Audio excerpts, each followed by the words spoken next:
All right, folks, welcome back to episode 35 of the Ginger Ball Podcast. I'm your host, Hunter Furman, and we're here with none other than San Diego State's finest alum besides Kawhi Leonard, Jack Becker. How we doing, Beck? Yep. Shout out Dusty May. Shout out FAU. RIP Little Papa. We got a lot to say this episode. We got some NBA to get to today, folks. We got a lot of big picture stuff going on in the NBA. We had a new All-Star game format. We had Adam Silver coming out against tanking. We had a new KD Burnergate. And then I wanted to look back over our preseason over under picks and see kind of how we're doing after the All-Star break. And then at the end, we're gonna do some expansion draft preview. We're Yeah. gonna we're gonna protect some players in the case of an expansion draft. If you go on the Substack for Ginge Ball, you can read my picks for the Sixers and why I picked those guys. But we're gonna break down every team in the East on this episode, and then get to the West on the next episode. But let's start first with the All-Star game. Beck, USA versus World. Kind of a funky format with these short quarter long round robin games. Do you think this sticks? No. Nothing sticks with Adam Silver. And Just blanket. I'm sorry, I didn't watch. And thank you, Adam. That's a product of you doing bullshit for multiple years on end. Yeah. I didn't watch it. I don't think it sticks because, I mean, if you by sticks, you mean like we're looking at like at least a 3-year run, right? Yeah. No. Fuck no. He might run it back next year because it's better than what he's seen before. But this guy has no backbone. There's absolutely no backbone, and it will not stick. And he'll be running to the next trend. He feels like may garner enough attention. He's just trying to band-aid fix this game. He's been trying to band-aid fix it every single time, and he's made like what 4 changes to the format since Yeah, he's it's a been lot. not since he's became commissioner. I think legit since COVID hit, I think he's made 4 changes to this format. But what it proves to me once again is just like when you watch highlights of this, at least. Again, I didn't watch it. It's just the talent of the world compared to the USA. The gap is not very big anymore. And No. give it 10 years, I think the USA is not the best basketball team when you put their Olympic roster up against anybody else. The world is caught up to us in basketball in so many ways, and there needs to be a conversation about youth basketball here in America. It's a really sad thing to see. I mean, just from 10 years ago to where we'll probably look from 10 years from now, the amount that the world has gained in terms of talent, margin. Yeah. I mean, they might flip the shit on its head. Yeah. I mean, we saw it in the last Olympics that the gap was already not that big. Like the Yeah. USA was close to not even making the gold medal match with that close one with Serbia. And then of course the France game in the gold medal match was a close game. If Steph doesn't go nuclear, who knows what happens in that one. But yeah, I mean, I think this format, I did watch a few of the games. I turned it off for the last one, which was the Stars versus Stripes final between the two US teams. It was like the young up and coming stars versus like Yeah. the old heads like the LeBron, I KD. saw the young guys kind of seem like they give a shit about it for the U.S., Yeah. which is nice. But it's like it felt like for the young guys, besides Cade and a couple of the other guys on the U.S. Stars team, doesn't feel like a lot of those guys will be there next year. It's too much of a revolving door for that to like. You never know when guys are going to give a shit, and it feels like too much of a. This year I did, but next year I might not. Again, that's the problem with the format, in my opinion. Yeah, I think the one thing I liked about the format though in watching it was the shorter games, I think bodes well because it is so like basically all the games were going to 40. And in overtime, I think the one game went to overtime and it went to like a target score of 42 and there was like a buzzer beater. I think the first two games both had like game winners because the first game had someone hit a game winner and then the second game De'Aaron Fox hit a buzzer beater to win it. Fox being in it's hilarious too. But I thought like yeah, the young guys were definitely going at the old heads. They ended up winning it. And then I thought that when Wemby was in the game for the world team and it was a US versus world matchup specifically, there was a lot of juice, I thought. Like that you could tell Wemby was taking it really seriously as we knew he would. Unfortunate that like Luka and Jokic don't really participate in this shit. But and guys were going after Wemby. They were like, okay, he's trying to dunk on me. Like I can't just stand here and let him like have Yeah. his nuts in my face. Like, so I think Wemby alone made the temperature rise a little bit in this. It's just the round robin format. It's a lot to wrap your head around. It's a lot to sit there and engage with. Like if you're just sitting there for hours watching three different basketball games. It's kind of a weird experience, but I don't know. I think it's better than what we've had. I thought there was a little more juice this year than in previous years. It is like you said though. Does Adam Silver stick with this or does he tweak it again next year? He probably will. He'll probably change it again in some small, insignificant way. And we'll just keep doing this revolving door. Yeah, the court should be rainbow colored next year, and then We get the cup courts. yeah, I don't know, man. It's just you're right. It's a lot to be paying attention to as a casual fan as well. If you're just somebody watching this, you have to pull so many strings to get this to be like a watchable product. Like that's also Yeah. sad. Yeah. The other thing I do think though with the round robin format is the rosters are a little smaller, so you don't have like in like a normal All-Star game where the rosters are enormous and you just have like wholesale 5 for 5 changes and it's just Yeah. like you were having fun watching Steph and now it's just like De'Aaron Fox and you're like fuck. This Yeah. is this is My, like you kind of see I have a proposed change. Sorry to cut you yeah. off. No, keep going. Make the shot clock shorter in this game and also move the 3-point line back. Okay, this have you read the John Hollinger thing about No, I came up with that on the spot, honestly. But they should make the shot clock 12 or maybe even it's 10, yeah, and they should move the 3-point the line three back. point line thing, it's not identical to what John Hollinger said, but he's been pushing for this that every team, and this isn't just an all star game thing, like how MLB parks have different distances to their fence. He Yeah. thinks that every team should be able to choose where their 3 point line is. So, like, But if you're giving like you can't put it at fucking like 10 feet away from the hoop. no, I think it would have to be at bare minimum. It would have to be like an NBA three would be like the Yeah. minimum, but you could go like the Warriors if they wanted to could put it at like fucking 40 feet. Or the other thing that he mentioned, or I guess Bill Simmons was talking about Hollinger's theory, is that like if a team just shoots twos and they're like a really like kind of Pistonsy team, or even somebody who shoots less threes than that, but a team who's like kind of gritty and like gets Like the an line a offensive lot. rebounding team like the Rockets. Yeah, like if you just didn't have a 3 point line Yeah. and you're just like, you have to win with twos this game. Like shit like that. I think that would kind of change what basketball is in a way that I don't think would be good. But the idea of 3 point line being like varying distances akin to the way that MLB fences are is like at bare minimum interesting to me. It's a cool idea. It's something that this commissioner Adam might actually put into play because he's They'll like, try throw an it and then idea at the wall yeah. and let's see if it sticks. Like it's too gimmicky at the end of the day to really, I think, put into a Yeah, I don't, serious consideration. But I bet he's considering it. I mean, he's a freak. he's a freak. But speaking of Adam Silver, we do have to get to it. He came out pretty strongly against tanking this past week. He was asked about it a lot at the All-Star weekend, and he suggested that changes will be coming. And according to Shams, a lot of suggestions in league meetings were surrounding pick protections, first of all.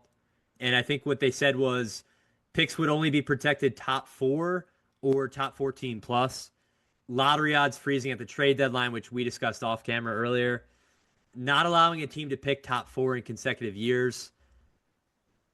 Teams can't pick in the top four of the year after making the conference finals. That feels so targeted to the Pacers. Like, Yeah. that's crazy. And a lot of other Are the rules Spurs like that. excluded from that? The Spurs? Yeah, they're Oh, to probably the back excluded. to back. Yeah, they're Yeah. probably no. Are they excluded to the make the conference finals too? I mean, Oh, yeah. yeah, they probably are. The whole yeah. Go ahead. Tell us how you feel first, because I think the pick protections thing, changing it to like it can only be this or this, like I don't see a point in that. I think either just only allow it to be like the lottery or just don't have pick protections. Like yeah.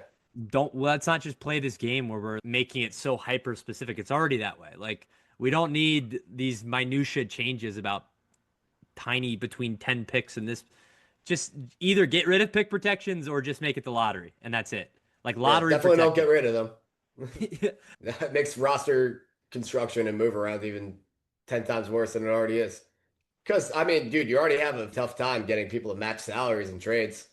Now you're going to add You're on this saying shit. trades would be much more difficult to get done. Yes. Yes. Don't. Yeah, I don't disagree. Yeah. But they clearly think that picks are too protected as is. Dude, the pick in that Zubats trade is literally like if it falls between what was it? Top four and then 10 to 30. So it's like it can only be I think five I to honestly nine. think it's eight. I think it's literally it has to be like four It has to through be like eight. five to nine. Yeah. Yeah, five. Like Yeah. insane. Like I do think that's like you have to do away with that. That's insane. At that point, what are we even and then all the swaps too. Like at this point, there's picks that have been swapped between 30 different teams. We don't even know. Like when we're looking at these trades and you go to teams pick hauls, you look at it and it'll be like Charlotte swap with this team, the third better of this, and it's just like, what are we doing anymore? These picks have been traded so many times and flipped so many times. Yeah, but at the end of the day, the teams who trade for them know like what the deal is. I get it's hard to keep track of. If somebody gets the pick at the end of the day, it's not like it goes out into thin air. It's just there's a lot of complexities to who ends up getting it. But Right. I mean, But I it's don't think like you I could really don't care about that much. I don't think that's an issue.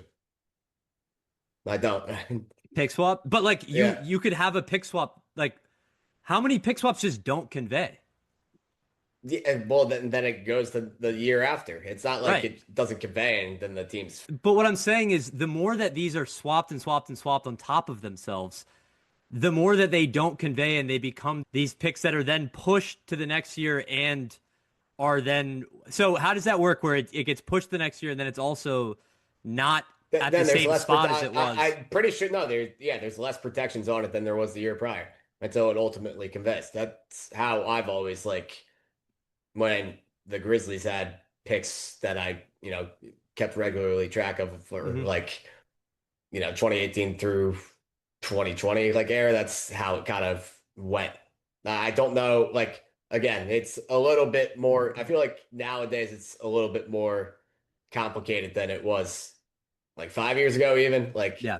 you're right. The picks do seem to move around a little bit more, but eventually the pick's going to convey. Like Yeah. I don't think the protections from year to year get that much worse where it's like you could go from potentially a top four pick to like 28. Yeah. It's not like it'd be like four to the end of the lottery 3 years down the line. Yeah. Maybe I'm wrong on that, but I just Yeah, we don't might think it can. we'd have to get jiggy with the CBA Yeah. before we start Yeah. getting into this bullshit. But yeah, I mean, I think the pick protections one was the one that caught my eye initially. We talked about it off air. The lottery freeze at the trade deadline. I get what they're trying to do, but like, Doing too much. man, yeah, it's just another case of like they want teams to play serious basketball in March and in April, and This shit's an issue from November, man. yeah, but it's only gonna, and that's the other thing, it's gonna get worse in the beginning of the Yeah, you're season. just gonna make the beginning of the year worse. And it's not like teams who tanked the first half of the season are suddenly just gonna be like, all right, let's try now.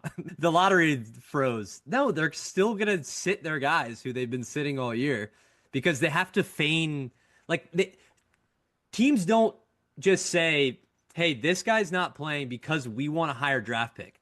They say that they have an injury and they have him do like an elective surgery that they've probably needed for Eye years. surgery. Yeah, some surgery DeAndre that, Hunter, that's the yeah, funniest shit ever. some I surgery want they've 2020 needed. vision now. Yeah. Like that kind of thing where it's like they're not just gonna randomly bring DeAndre Hunter back after the lottery freezes and they're like, okay, we're 15 and 51. Like I mean, you these can teams play are the such last bad 20 games. products without the talent on the court anyway. Like it's Yeah, not doesn't make a tangible difference. If the stakes are low, the stakes are going to be low. It's yeah, whether there's, you know, a couple more household names to people who actually watch the sport than there aren't, doesn't really make a difference for things that I think the NBA would actually care about, which are like ticket prices and ratings. yeah. I don't think people are getting loud to watch the Sacramento Kings with Zach LaVine, DeAndre He's Hunter, I and think he's out for the year too. yeah, there's three guys who are. It's LaVine, Hunter, and someone else. I forgot the third player, but I don't think fans are more inclined to tune in to the Kings with those guys on the court rather than not. Yeah. If anything, they probably are more inclined to watch with those guys out because it's like we already know the story with them. What do you think about not allowing teams to pick in the top four in consecutive years? Like not allowing like the Wizards essentially of the world to have basically back to back tanking years. Dumb. Yeah, I my Just thing with that is incredibly dumb, like especially if you miss on a pick. yeah, my thing with that is like teams aren't these teams aren't like trying to just pick shitty players and then tank again. They're actively trying to pick the best players to like change their fortunes. They're just not changing their fortunes. And then Yeah. what, are they just supposed to be fucked even more? That's a I worse mean, product. now if we're looking at the best teams right now, who has had consecutive top four picks? Yeah. Name one team. Who has had it Yeah, in the past 5 years. besides the Spurs? I mean, yeah, I mean, were they Castle even? was Castle was what, 5? Yeah, that's what I'm saying. Yeah. Like, it's not not a real thing. It's Yeah. literally Yeah, not in been an issue. consecutive years. Yeah. I mean, especially with the way that they flattened the lottery odds a little bit already, like we were not Why are we seeing making something that hasn't been an issue at all? It literally doesn't exist. A because that proposed change. because that this is the biggest thing is I don't think they understand what the issue with tanking stems from. Like they think it's these teams are so the Jazz, the Wizards, these teams are so ass every year. They're getting the first pick every year. They're missing their pick and they're But they tanking. aren't. The league doesn't understand the issue with tanking. And the main issue is that they changed the odds previously, and now the worst team in the NBA has a 14% chance to get the number one pick. No, they know that, It Hunter. hasn't been They that know low that. since They bring in. 1979. They absolutely know that. I I mean, know, this but is that's performative for gambling companies own the sport. This is more proof to the pudding that the league Chauncey meetings. Billups. You mean the meetings with all the gambling companies where they told you that we don't like tanking and these are performative changes to show them that yeah, well, we'll do something about it and we have to because our pockets are so aligned with you. But Hunter, they know where it stems from, and it's obviously the lottery, and Do it's you think obviously the Adam change in Silver odds. The knows? lottery is too much of a fucking show for them to change that shit though. And the more drama they can bring to that, I mean, the whole sport is built around drama at this point. It's more of a soap opera than fucking basketball. It's obvious what they care about. So you think they don't want to fix it No, essentially. they get a lot of money out of the lottery, and that's a big event for them every year. It's probably a top five event that the NBA does. So then I guess maybe their Like issue I would think you would agree that the lottery is a bigger event than the draft itself, right? Because it I depends. absolutely think so. Like Year over year, maybe not. Like this year this with the year draft is maybe not special. because there's so many guys at the top that like could go in different But still, spots. like I mean, that brings Like the more. Wemby year, That brings added eyes to the lottery too. yeah, I think the thing that I'd probably disagree with is like they know that they're losing the regular season battle. They might not they might not give a shit about that. They might like I don't know. Money I is money think at the end of the day. The added revenue they make from 82 games, right. they're not taking games away. That's And why you have to owners substitute it well, and this with is the something. thing. Every franchise in the NBA is worth a shit ton of money. Like it's not an issue of franchise valuations or the space of the league in general. It's about like the product on the floor. That's the issue. And it's a decent argument that maybe they don't actually give a shit about. And Adam Silver doesn't seem like in every media appearance he's had, he seems to be sort of catering more to like the highlight watcher NBA viewer. Like the casual NBA viewer who'll go on their Instagram and watch highlights of Anthony Edwards dunking.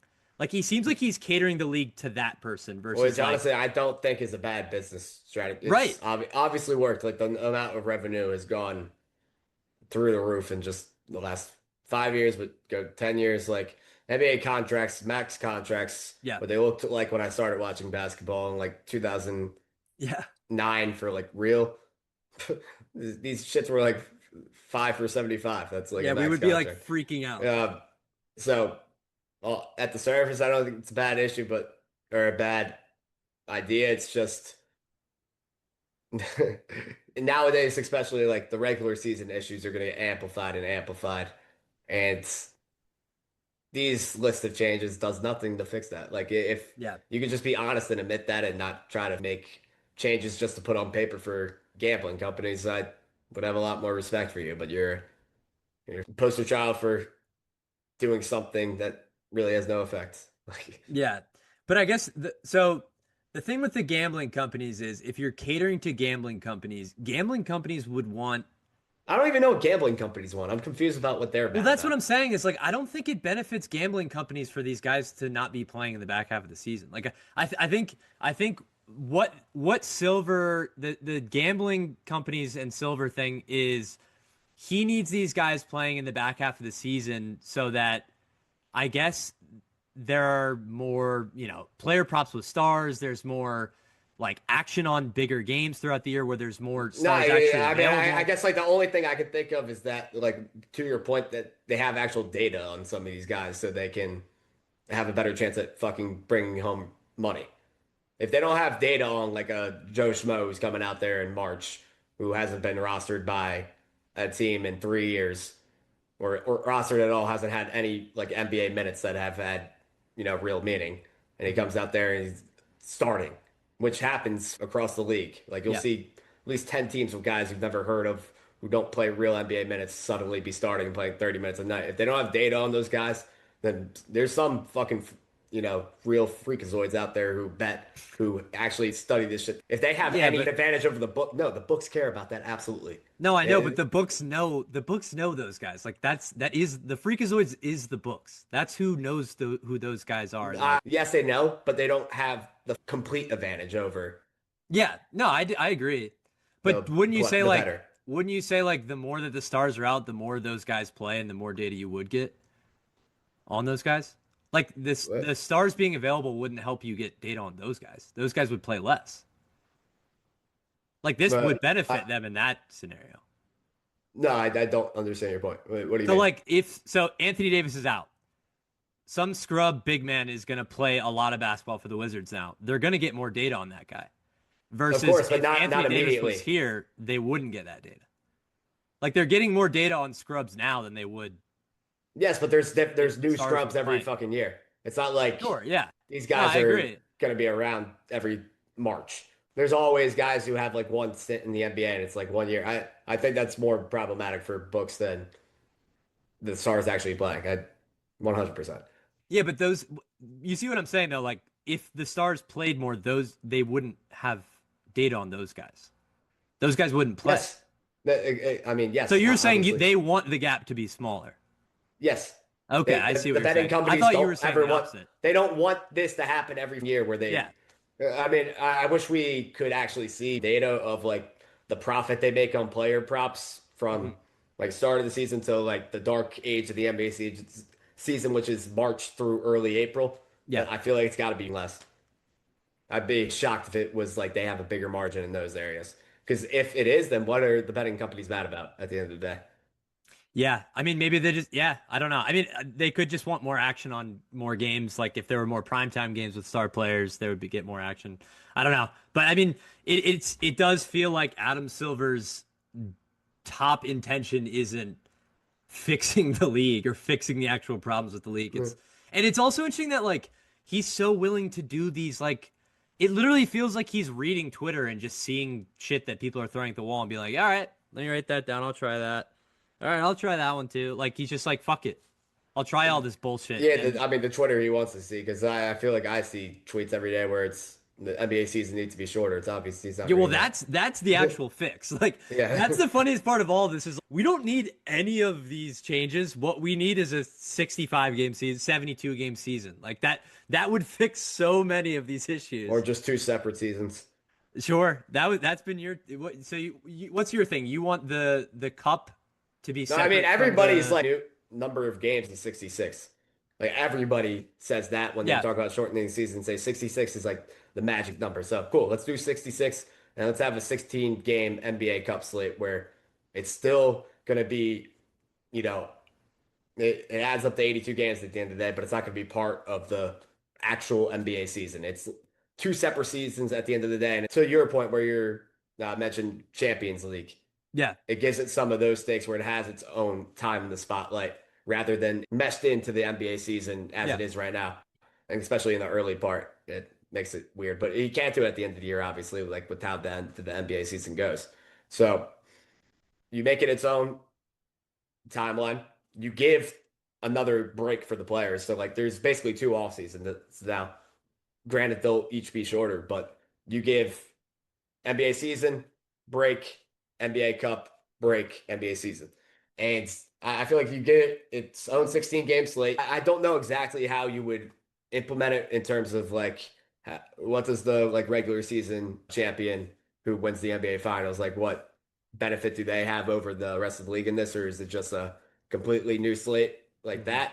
And then from year to year, like the NBA Cup winner, what benefits do they get in the next slate? And I get it that that's kind of, off the wall and, throw an idea out there to see what sticks. But it's a realistic one when you talk about the NBA doesn't want to lose revenue at the end of the day.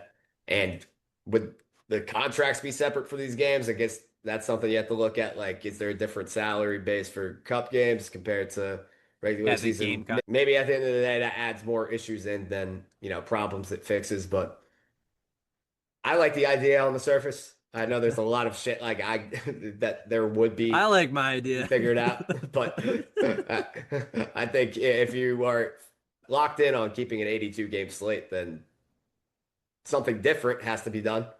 I think it's definitely I they definitely have to separate the NBA Cup slate from the NBA regular season standings. Like that's asinine that that's the way they do it now. There's literally zero reason why an NBA Cup game should count towards your record. That's so dumb. It's a completely different competition in itself. And I mean, maybe they do it the way you say, like where they have it separate. So you're saying you would go through the NBA playoffs, NBA finals, finish the season, have a break, and then do the NBA Cup. Yes, So it'd be and then like have another you would break. have like a little abbreviated break, and then you'd have like your longer summer break, and Yeah, then get back into the season. Yeah, I mean, like literally do free agency and then get back on the court. so then would those new players be playing with their new teams for the cup? 100%. Yes. Yeah, I guess Added the storylines immediately too. yeah the In one that thing case, is like, would the guys be motivated after their season's over? They've been on a little vacation, but I mean, whatever they do, it's gonna take. I mean, you got to make it its own thing if you want them to have motivation, because that's the only way to give them Yeah, incentives to care. Making it its own slate brings the opportunity to make them care about it. yeah. I mean the way they do it in soccer, which is like the way it's like so it's what it's based on is the FA Cup is its own thing. Like those matches don't count towards your regular season standings, but they just space it out so much better throughout the course of the season where like you'll have your regular game on like a Sunday, and then on like Wednesday you'd have your FA Cup game in soccer. In this case it'd be an NBA Cup game. And then you'd have that game, and then you wouldn't have another NBA Cup game for like a couple weeks. Like it's so spaced out over the course of the season where like it's just sprinkled in. You have cup games here and there. Yeah. And then once you get into the knockout stages, which would be like the playoff portion of it, that would be later in the season. And then it would be still before the NBA playoffs. And that's the thing is like I don't know, and maybe your way would be better in America just because people aren't used to tournaments in season. Like it's still weird to people. Like I still don't think the NBA Cup has caught on because people are just like, why do we give a fuck about this championship when the actual one's in a couple months kind of thing. So yeah, they're gonna have to meddle with it. I mean, it's gonna be interesting, like you said, also with how the money of it works, especially if we do have free agency in between. These guys who are now on new teams, like how does that money work? So it'll be interesting. They're gonna try something, we know. It's really hard to fix a sport that's littered with issues. At the end But of the like, day, I mean, it's a difficult thing to do, yeah. and I mean, a lot of these are created within Adam Silver's tenure, which it's not great. Yeah.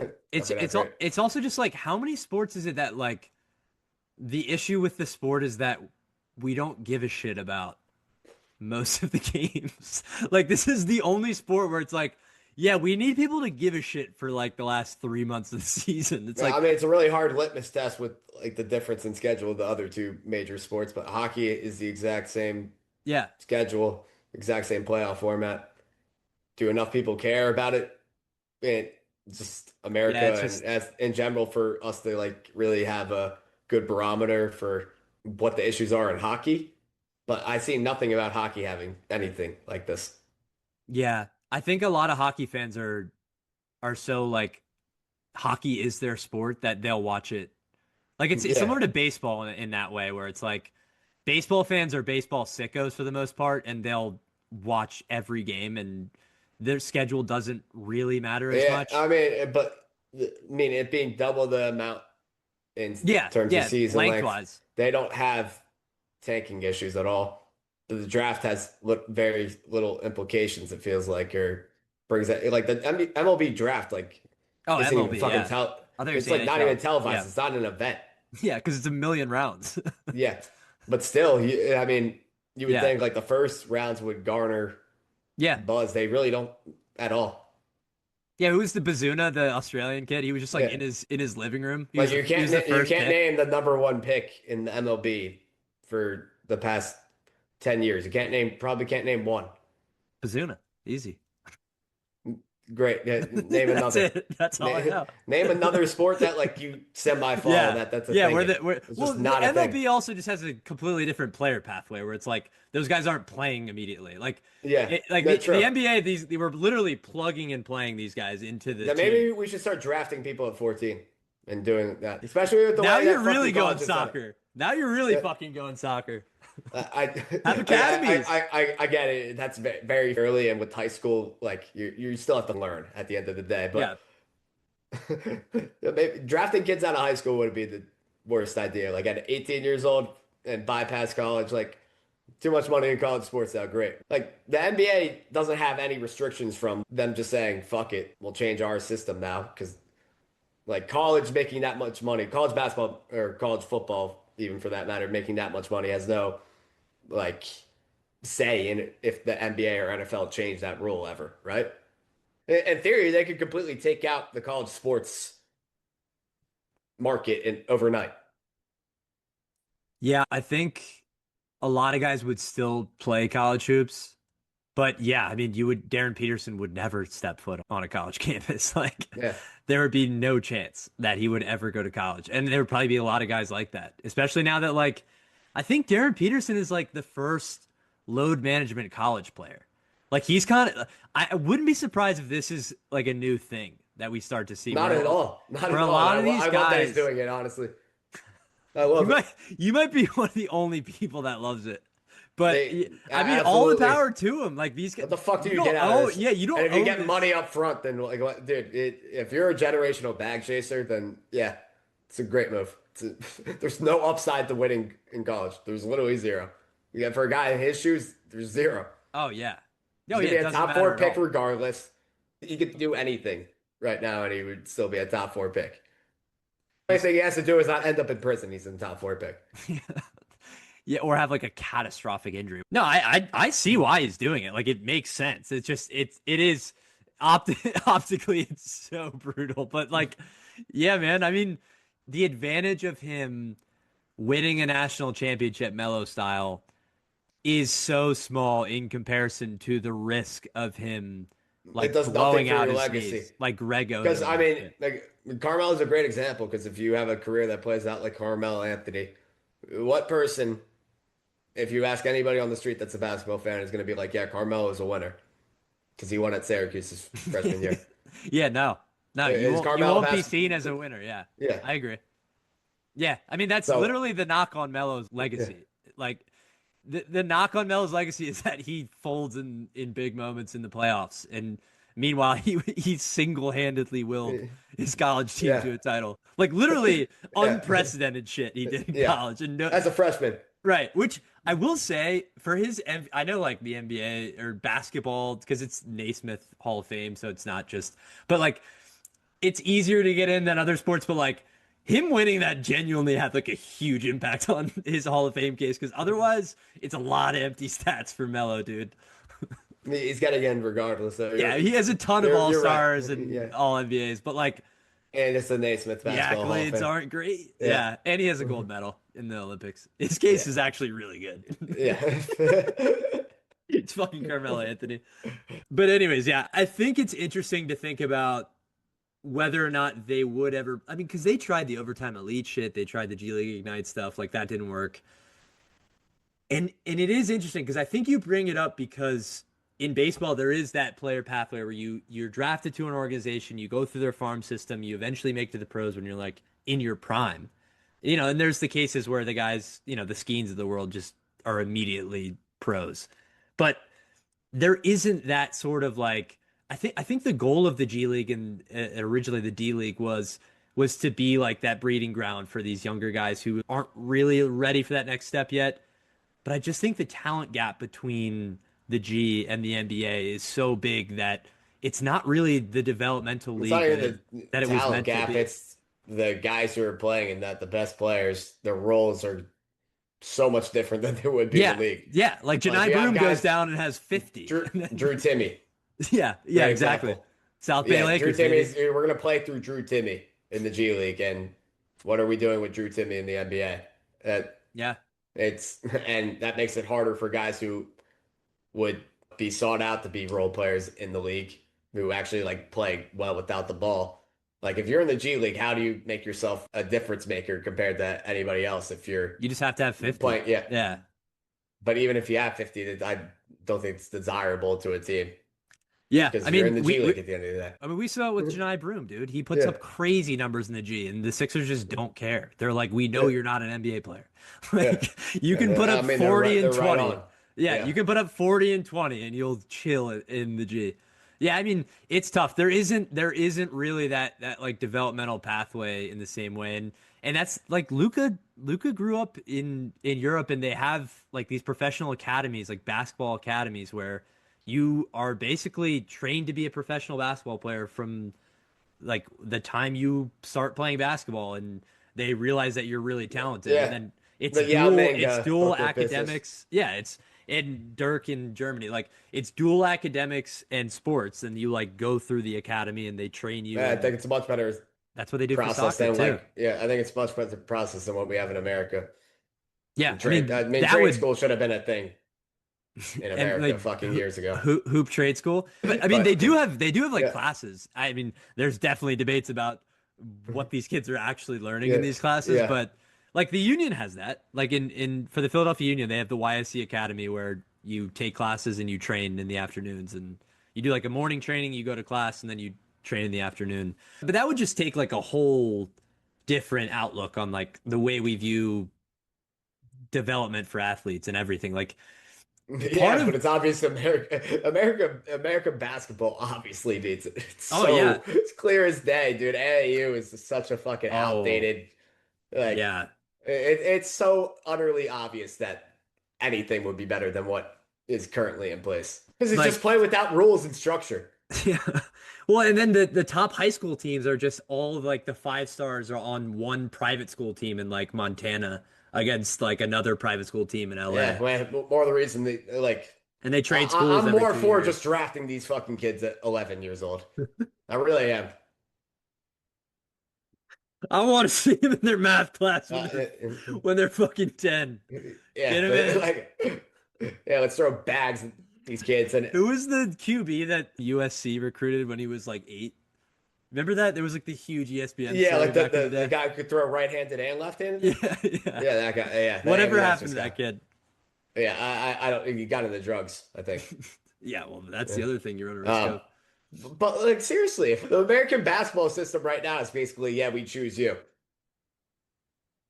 If you're not in one of these bigger programs, it's so much harder to fucking like your odds go from like 90% of being a factor up until college, where it feels like your college production will actually end up mattering a little bit, or like you're going from D3 and working your way up. And how many Cedric Cowards do we get every year Yeah, where that's their not path many. line? So, Yeah. Almost a Dookie this year. That would have been a yeah, special team. Him and Booze would have yeah, been crazy. yeah, very much would have been. It's just my point is if it's basically a game of get seen at these camps, pay to get into these camps, then get paid to go to these or pay to go to these, private institutions where there's going to be more set of eyes on you and the Yeah, odds are stacked against these other teams that don't have the money that these some of these private teams have. yeah, And what's the point of just not drafting these kids at 11, still letting them do whatever bullshit they want to do at these private high schools and call it a day? Like, yeah.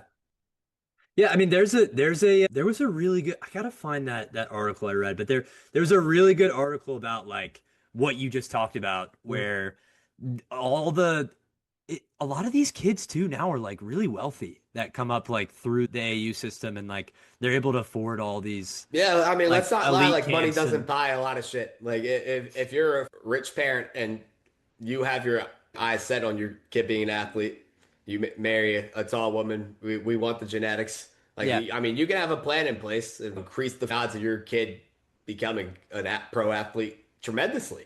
yeah. And especially if you have the money to do so. It doesn't even start with the physicals. So, yeah, you're 100% right. Yeah, I like that you brought that up though, because I do think this is like an important conversation about the way that we develop basketball talent in America, and especially when we do see the talent gap between America and the rest of the world diminishing by the year, it seems like. Yeah, and I know this is getting a little bit off the wall, but especially with the advances in medicine and science, I mean, there's no telling in how close we are to like just genetic Oh, people you mean being like able to buy. genetically modified Yes, like people? Yeah. we're very close to that. Like, Yeah. I don't think we're very far away from that. And then when that comes into play, like, what's fair game and what isn't? That's also so sad, dude. Like, It is sad. like Nothing, just nothing anymore is organic though. Like, there's yeah. already shit in place right now where it's not like everybody We has just to. went we just went zero dark 30 on that shit. I love No, but it. I think it's an important Yeah, yeah, conversation. yeah. Honestly, one that listeners will, you probably aren't getting on every podcast. Yeah, So let's go. might as This well is the shit delve you don't into it a get. little bit. This is the shit you Um, don't fucking get, baby. yeah. Might as well get into the eugenics of it all and the genetic modification, Yeah. baby. I mean, it's funny to talk about now, but when there's already shit in play right now where it's not everybody is starting off with the same fighting chance and on the same playing field. Like they're throughout your 18 years to become a household name in the basketball world, there's going to be people who have just more set of eyes on them Yeah. one way or another. And money is usually the reason why. Yeah. No, I think it's a great point. And honestly, that's like it's definitely at the heart of a lot of the issues with the Yeah. it's a lot of the issues with a lot of American sports in general right now. But shifting gears a little bit, Kevin Durant, man, back on the burner, Yeah. potentially. Obviously, like it seems really incriminating, especially considering like what we know about the way he tweets, who was following the account was like a lot of his personal friends and people in his inner circle, and just the way he was typing looked a lot like the KD tweets we've seen a lot of. What do we make of this, man? Him just shitting on all his teammates and calling Russ a triple double cocaine bear. What do we make of But KD Burnergate Part I Two? think people hold athletes to a higher standard than they do themselves. And there's no bigger indictment on that than the reason this even came to the forefront of a lot of people's attention is because he was getting called out by a guy by the name of Pranav for making an investment in a company that is funding. Israel. Yeah, Yeah. man, at the end of the day, if you don't think money talks, again, I mean, it's right back to that conversation. If you don't think money talks, then you're fucking crazy.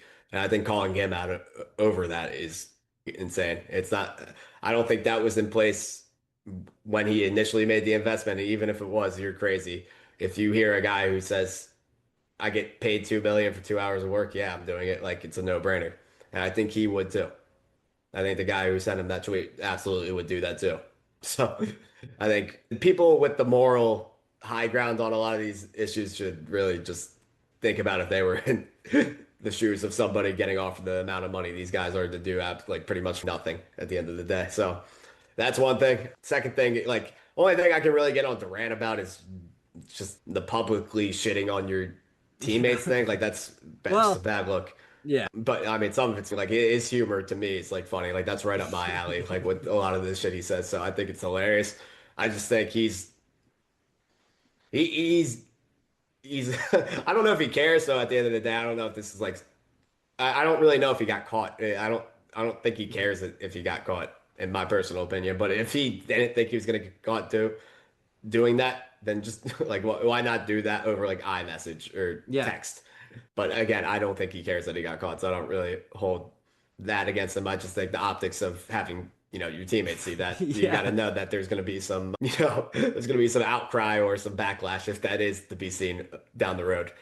Yeah. And I mean, there's probably something to be said that all teams seem to kind of, not play as well when or as they're expected to when he comes to town. Like there probably is some merit to that argument. At the end of the day, though, obviously there's going to be publicity and attention that comes from it. But I just I think people care too much at the end of the day and think that they're above things that athletes do. Yeah. No, I don't think there's like, dude, we've all been on teams where like you've there's like a player on the team that you think sucks, and you might text your other buddy on the team and be like, dude, I can't believe Yes, happens we have to every day in play with life. this guy 90% of the population isn't. above this. Yes. Yeah. No, 100%. Even at work, like in your day-to-day life, you have somebody at work that you think sucks. You're definitely either talking to somebody at the water cooler or like texting them after work and being like, dude, can you believe what fucking Derek said today? Like Yeah. that kind of thing. The KD, the messages about his teammates, I don't think it's inherently bad. Like he said it to his friends, so it's like I could see it. It's the fact that it's just out there and like it's not confirmed per se, but it's not denied either. And what is that like with Jabari and Şengün, like in the locker room? What is that vibe like right now? Yeah. I I would mean, love to be a fly on the wall in that locker room right now, dude. so from his perspective, though, he, there's tangible, like he's a top 10 player of all time. Yeah, but Give a that's what fuck. makes it even crazier, dude. One of the greatest scorers of all time is chronically online. Yeah. So, I mean, I don't think it's the biggest issue in the world as some people make it out to be, but I do think some of it probably stems from not having like a real relationship at 37 years old or like Yeah, never could having be, one. could be. I mean, We a lot stand a of, we stand a single king though. We'll let him cook on that. yeah. I mean, at the end of the day, everybody's entitled to use their free time how they want to, and Yeah, a lot of the fucking main society would be doing the same exact thing that he does. I do think, however, that one thing that people could take from him and actually implement, if especially if you're a superstar, is the way he embraces the people. I mean, that's up the LeBron school of ethics too, where you put a team around you where it's never Carter, he was your friend. But I mean, Kevin Durant, Eddie Gonzalez is a guy I met on Twitter and he started a podcast with. Like, if that's you awesome. start Yeah. an inner circle of just dick riders on Twitter, like I think you control the PR of yourself way better than you can if you don't. Yeah, I mean it's I think that's interesting. something athletes could take from him. I really do. I think this won't be the last of like a Kevin Durant. Like you'll be the first of many. I think People, yeah, that yeah, who yeah, like interact with fans and he is like that is the cool thing about KD is like he will just like reply to someone. Like if someone's like, "Yo, KD, like what were you seeing tonight? You threw a couple passes, like it didn't feel like you were seeing the court while he was." He'll literally reply with a real basketball answer to some random username. Like yeah. No, that is cool to me. I think it's cool too. I don't really mean it in that sense though. Like I mean like Yeah, yeah, you no, I can you can completely change the if like it's almost in a sense of like a rapper with stands, like a Playboy card. Like you can mhm. just have so Manipulate many your people who yeah. stands that can completely control the perspective of you on social media that it can really have a good impact on like you getting money with endorsement deals and shit like that. Like you build such a cult following that you're in a better position to make money. And I think that is something that other athletes down the line will implement as well. Not everybody, Yeah, obviously. yeah, I guess the one thing is like I know you kind of disagree with that, but well, I it's just think it's yeah, just him doing this is what opened him up to like getting caught with this. Like him being this connected with like random fucks is why people are screenshotting it and like but posting. I mean, it's what he's saying about his teammates. Yeah, yeah, I don't think you have to be that open and yeah. It's just like conversate with them that much. yeah, for sure. I just think in the same way that I think it could help his PR a lot, I think in the same way it could open him up to getting crushed. Like, cause dude, you can't just trust. Like Yeah, you can obviously trust. not. Yeah, I agree. I agree. I agree. Yeah. So I think that's the thing. I think it's a slippery slope. But But yeah, I think the average person who's in the sports, who's on Twitter, craves attention. Let's just yeah. be honest. So if you give them like a reply or two, they'll Oh yeah. Then take they tell forever. all their buddies that they're Yeah, I like don't think you buddies have to with do that KD. much. Yeah. To- Yeah. No, I don't disagree. And I think like you said with musicians, I think that happens so much where yeah, they try to build like it's a pseudo connection, but yeah. they try to build this connection between themselves and their listeners and then it just creates more devoted fans. Yeah, it's definitely interesting. KD, I mean, he cooked last night against the Hornets, like Yeah. basically single-handedly won the Rockets that game. They're 34 and 20 now. So yeah, I mean, we'll see. I think this is one of those things that'll just kind of like we'll just forget about it, and it'll be like, oh yeah, remember when like KD just got caught shitting on Şengün and Jabari, and then like we just forgot about it. Because at the end of the day, they can't say shit. Yeah, like what is Jabari Smith gonna say, man? Yeah. As he's like pulling up for like a fadeaway three and just bricking it, Yeah. like, like I mean, at the very worst, he ruins friendships. yeah. Which like who knows if he's even friends with those Yeah, guys? He's yeah, probably yeah, not. yeah. But anyways, we also I wanted to get to our preseason over under picks and just kind of assess them because I think it's kind of fun to look at it and kind of see where they're headed. Beck, you had your first two were absolute heaters. You had the Kings under 34 and a half. They're 12 and 44 currently, and there is no sign of them sniffing that 34 and a half number. And the Grizzlies, your Grizzlies, under 40 and a half. They're 20 and 33. Obviously, they got rid of Jaren Jackson, so that number is going to stay pretty low, it seems. So those were heaters. Then it got a little tougher. The Pacers over Not 38 a and a little. half. The Pacers over 38 and a half, which I wanted to because I thought that they would just be a very competent team. Especially if you even told me that they would have Zubats at this point of the season, I would 100% believe they were cruising, but they're obviously tanking this year. Pistons under 46 and a half. They're flying, probably going to be the one seed in the East. And Bucks over 42 and a half could happen if they had a great end to the year and Giannis plays a lot, but they're currently at 23 and 30. What surprised you most about how the season? Pacers easily. Because they're Yeah. just a team in history that doesn't bottom Yeah. out like this ever. Never. Like it's never been a thing for the Pacers. So yeah, them easily. Pistons, I feel like I overlooked just. I mean, they're under 500 team without Ivy last year up until January, and then they cruised at the finish. I think I overestimated the loss of Malik Beasley. At Hmm. the end of the day, Malik Beasley's not going to have that big of an impact on a team's over under. That's projected by Vegas. Like, And should have been Duncan's a been little, good. yeah, should have been a little more serious about that and taking into account like just how big of a detractor Jaden Ivey kind of was from this team's success. Like Yeah, he didn't Cade with fit. ultimate control was that should have been something that I thought the Pistons could build off of. And Bickerstaff's been a great regular season coach for now, like almost a half a decade. So Yeah. should have that was a very like looking back in hindsight, that's a very bad pick that I don't like my process behind. And then the Bucks kind of felt like you could have gone either way with that, but Giannis has just been like in trade rumors too much for that to really be able to surface. And honestly, hasn't been like his stat lines haven't been as dominant as Giannis of a year or two ago. Yeah. There's like many nights where you look up and he has like a 21, 10, and 7. Not to say that's bad at all, but it's just not like the 30, 15, and 5 that he was penciled in for every night when he was back-to-back MVP and even a couple of years of after that. So don't hate that one, but like don't love it either. Like the Bucks weren't a Yeah. overly talented team, and I just kind of that Well, was it's just a based off the Giannis weak bet. East. Yeah, weak East and Giannis pick. So like the Pistons one I hate the most, and the Pacers one I'm the most shocked about. Yeah. And also, I think the Grizz one was a good pick because you could have convinced me before the year that the Grizzlies would be like middling and like a play-in team but obviously before we knew that Jaren Jackson was going to get traded during the season.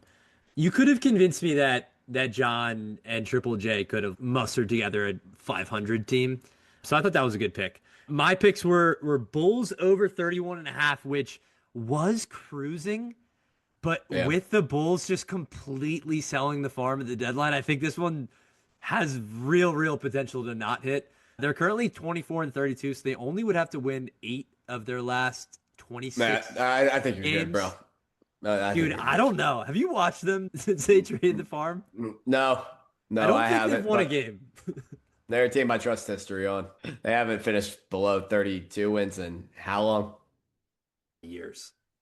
Yeah, it's gotta be at least a half a decade. Maybe like with Vooch gone, Yeah, dude. With it could be. I mean, it Kobe could with be. Kobe White and Vooch gone, dude. This team is bad. They start Jalen Yeah. Smith and Isaac Okoro. Like this I, team's I really wish Jalen bad. Smith was good, man. I kind of I always liked know. him. I know. The goggles, dude, pretty Yeah, sweet. Yeah. But so that one, I mean, they just have to go what is it, 8 and 18 the rest of the way. I think they could do it, but I think it's going to be much more of a sweat than I thought it was like 2 weeks ago. OKC over 62 and a half, which actually now looks yeah, like that's a cool. probably won't hit. in my opinion. They'd have to go How many 21. losses are they at? They're at 14. They started off really hot and then they had a tough spell in there and Shea's hurt right now. So, I mean, Man, they're down up to 14 losses. they Not have realize that. they're at 42 wins with Wow. 26 games to go. They'd have to go 21 and 5 to get I this. would have said like 10 or 11. That's definitely more than I thought they had.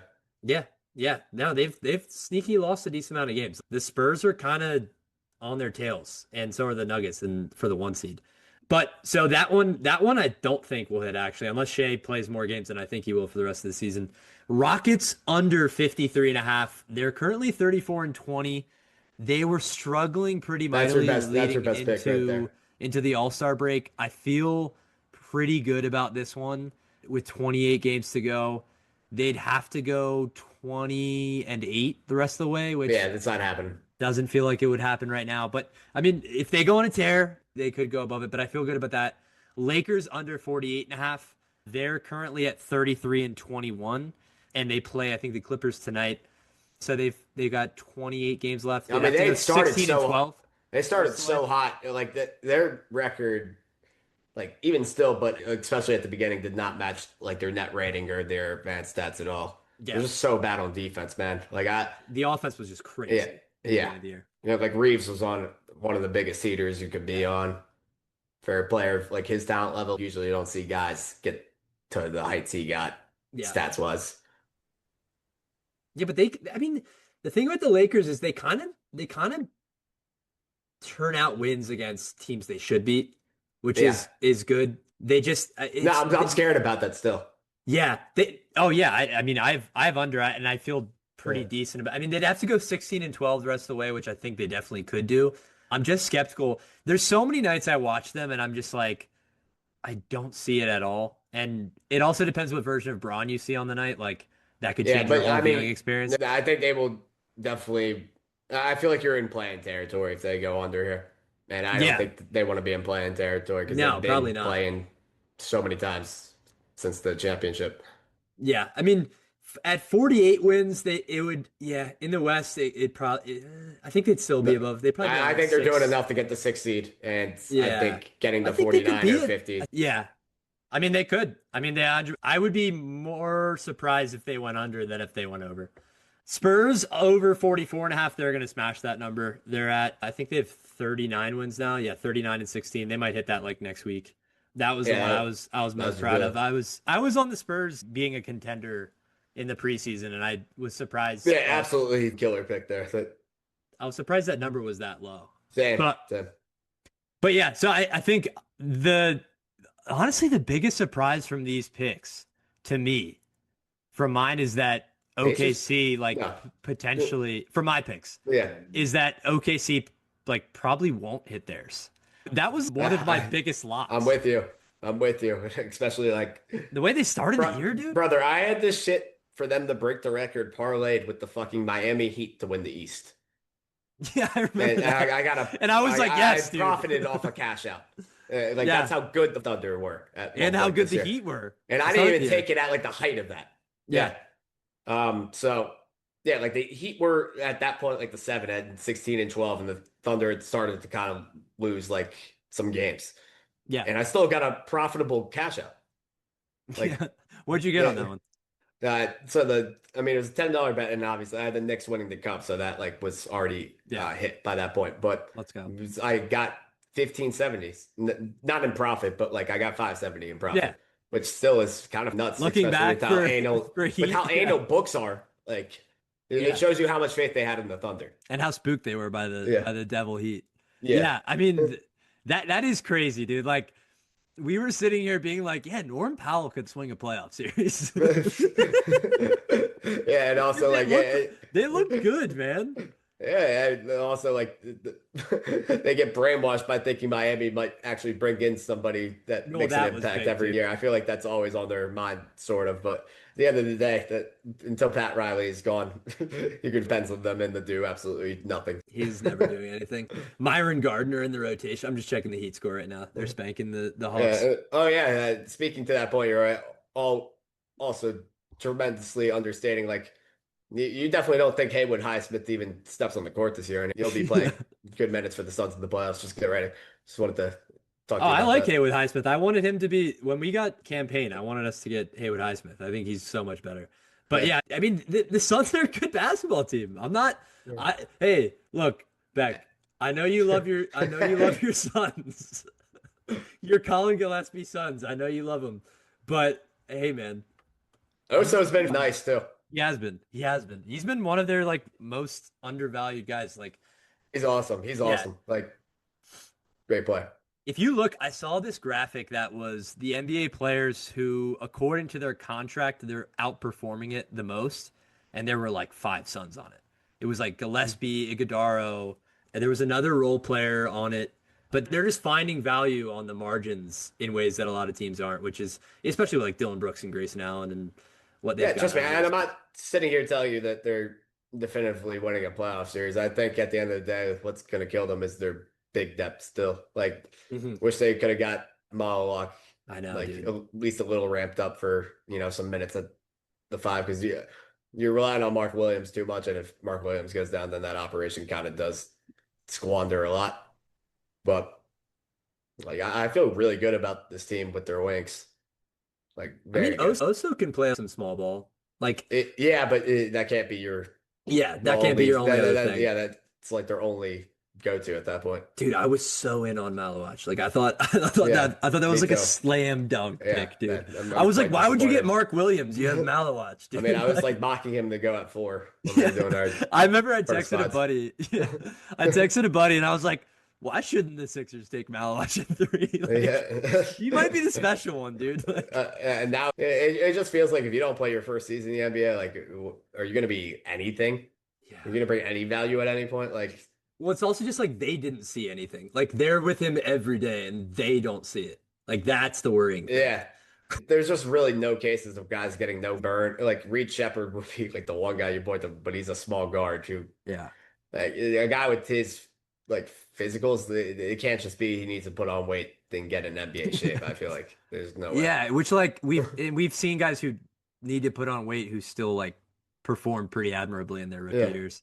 Yeah, what do you think about Reed, by the way? Because I was watching that Rockets game last night, and it does feel like just from a confidence level, it's like watching a different player. But Yeah, it's he, not in that aspect. He just has his nights and doesn't have his nights. yeah, it's still a little bit. It's You too still early come this away year. being like, I want a little more. No, yeah, yes. Yeah, I mean, they need Fred this year. Yeah, They've needed Fred the whole time, but I mean, it's that was a so blessing in bad. disguise for him. Like they have to put him in the fire. I feel like Yeah, and he'll get some playoff minutes. he'll learn from this whatever way it goes. Yeah, the Rockets are a weird one. I feel like this year they've been the team that I've been most No, like I'm 100% out. you're fully out. Yeah, Yeah. because I mean the reason they lost last year is because Jalen Green could like when Yeah. they need a guard who can get his bucket off regardless of playoff scheming. I think Steven Adams too is just like I mean that's the admiral, but thing about Fred is he was able to get his like I mean Fred had 4 straight games of going over 4 threes yeah. in that series last year, and that's the only reason they took that 7, along with like the double big lineup and everything. But a guy who's gonna, obviously the playoff schemes and the defensive attention that a scoring guard is gonna get is it's gonna be all centered on him. I mean, obviously Durant will take a little bit of heat off, but still, like I think a guy like Reed Shepard's gonna struggle mightily in this playoff run, Yeah. I mean, he's personally. gonna get picked on.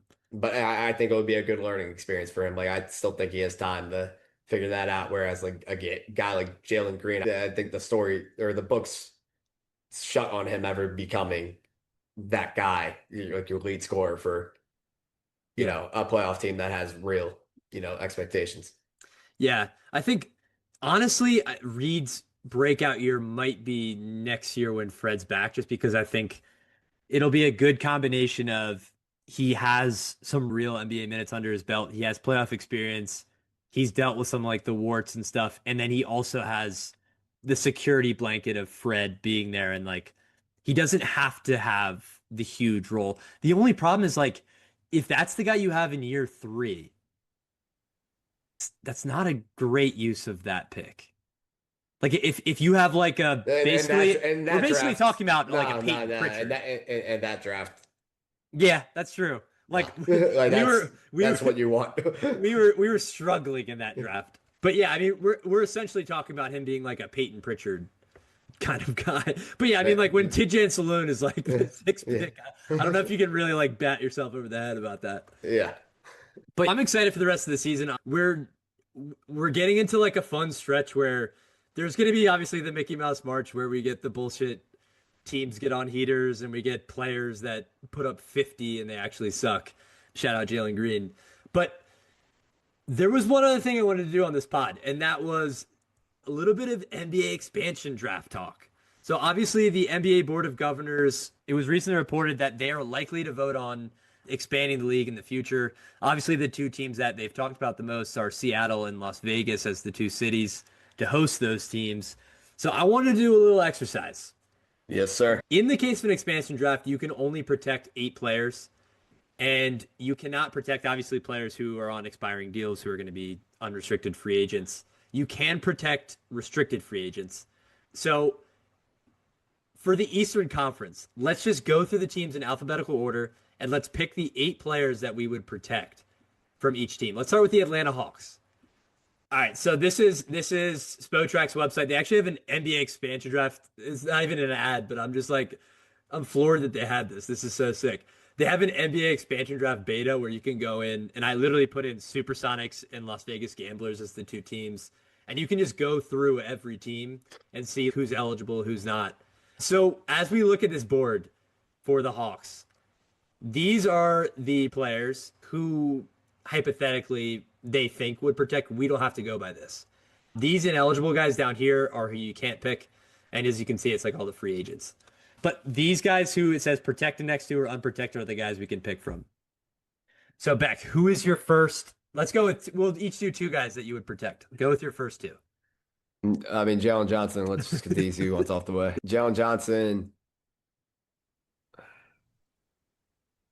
This is a tough team for this exercise. Dude, they're all tough. I was going through. This is a very tough team for this exercise, though. Still think you would protect Reese Shea.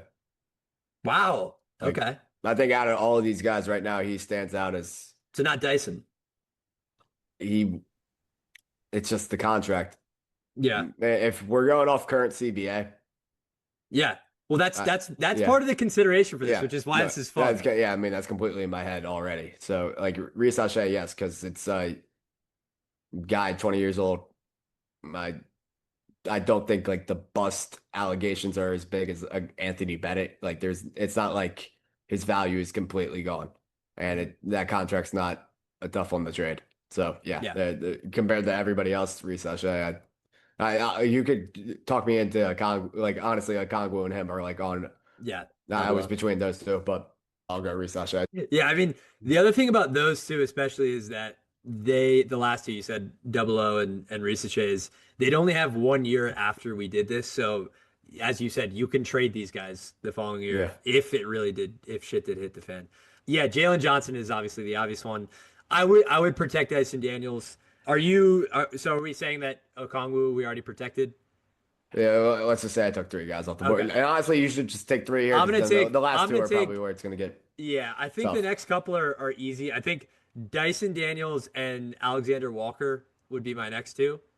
And so then we're at 5. We have 3 guys Yeah, left. Let's just say the guys we're considering here first, and then we can pick the 3 that we want to keep. Obviously, the one that would be the most controversial is obviously Kaminga here. Newell is a first round pick that they just made, so you'd think they'd want to protect him.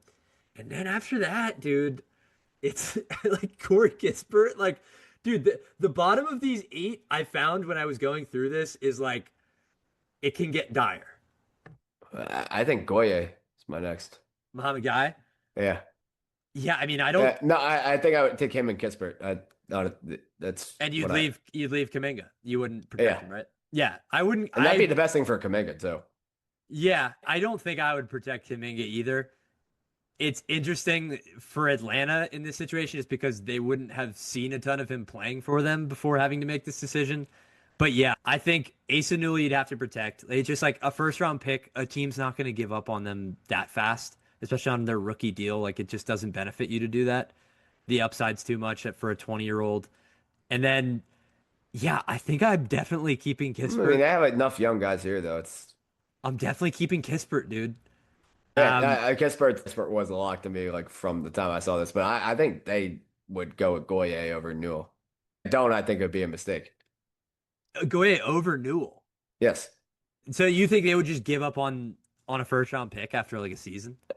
Is it a given that Newell goes in the two-team expansion draft? No. Well, that's the other thing is if you don't think they're going to go, then there's no point in protecting them. But for a 20-year-old for an expansion team who is a first round I pick, mean, after we go through this, we could talk about it, but I don't think he goes. yeah, I mean he might not. It's just I think there's a better chance that Goye would go because that team sees an immediate role for an expansion team. yeah, I'm not going to sit here and act like I've watched a ton of his tape. Like I don't know if he's any good. But yeah, I mean I would be surprised if they didn't protect a first round pick.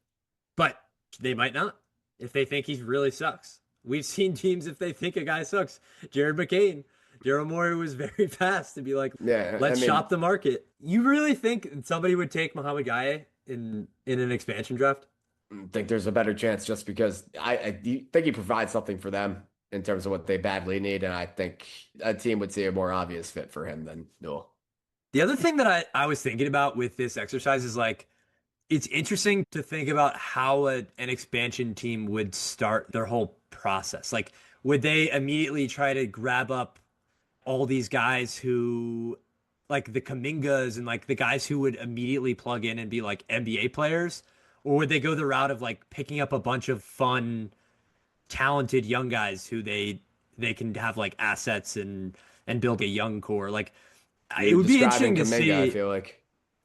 No, that's what I'm saying. That's like, what do you do when you start your expansion team? Like, what is your process? Are you like, Yeah, I mean, but are you're you making trying it to like get it's to one of like competency? that's what Kaminga is. He's a fun young player. They're like I it's think we know more about Kaminga than we do about like an Asa Newell. Kaminga's been I in the mean, NBA for like 4 years. yeah, but Steve Kerr refuses to be serious with them. Yeah, but I we don't like think we. I at think the end of there's the day, more of a yes, book yes, it's fair on to say that Jonathan Kaminga than there is for Asa Newell. Asa Newell's it, played it, like it 15 his minutes in the ceiling NBA. on an impact of an NBA winning team. Yes, if that's what you mean, yes, but like what he can be in terms of volume and like just counting stats wise, no. I mean, he probably like could be a 25 Yeah, per but game guy. that's exactly my point is do you Okay, want fair guys enough, fair enough, fair who enough. raise the floor of your team or do you want unknowns? Like do you want to just like start from Okay, scratch and have yeah, like a blank canvas? not, Or do you want like competency? Like it's interesting. Like do you want to be like a playing team from the jump or do you want to like tank yeah. immediately?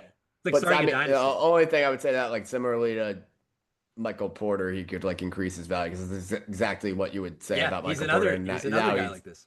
half a season on a laughing stock and he's like helping them win games. Like I'm surprised he didn't Yeah. get dealt. Yeah. So yeah, I think we have our eight there. I think we both would not protect Kaminga in this case, which I think is interesting.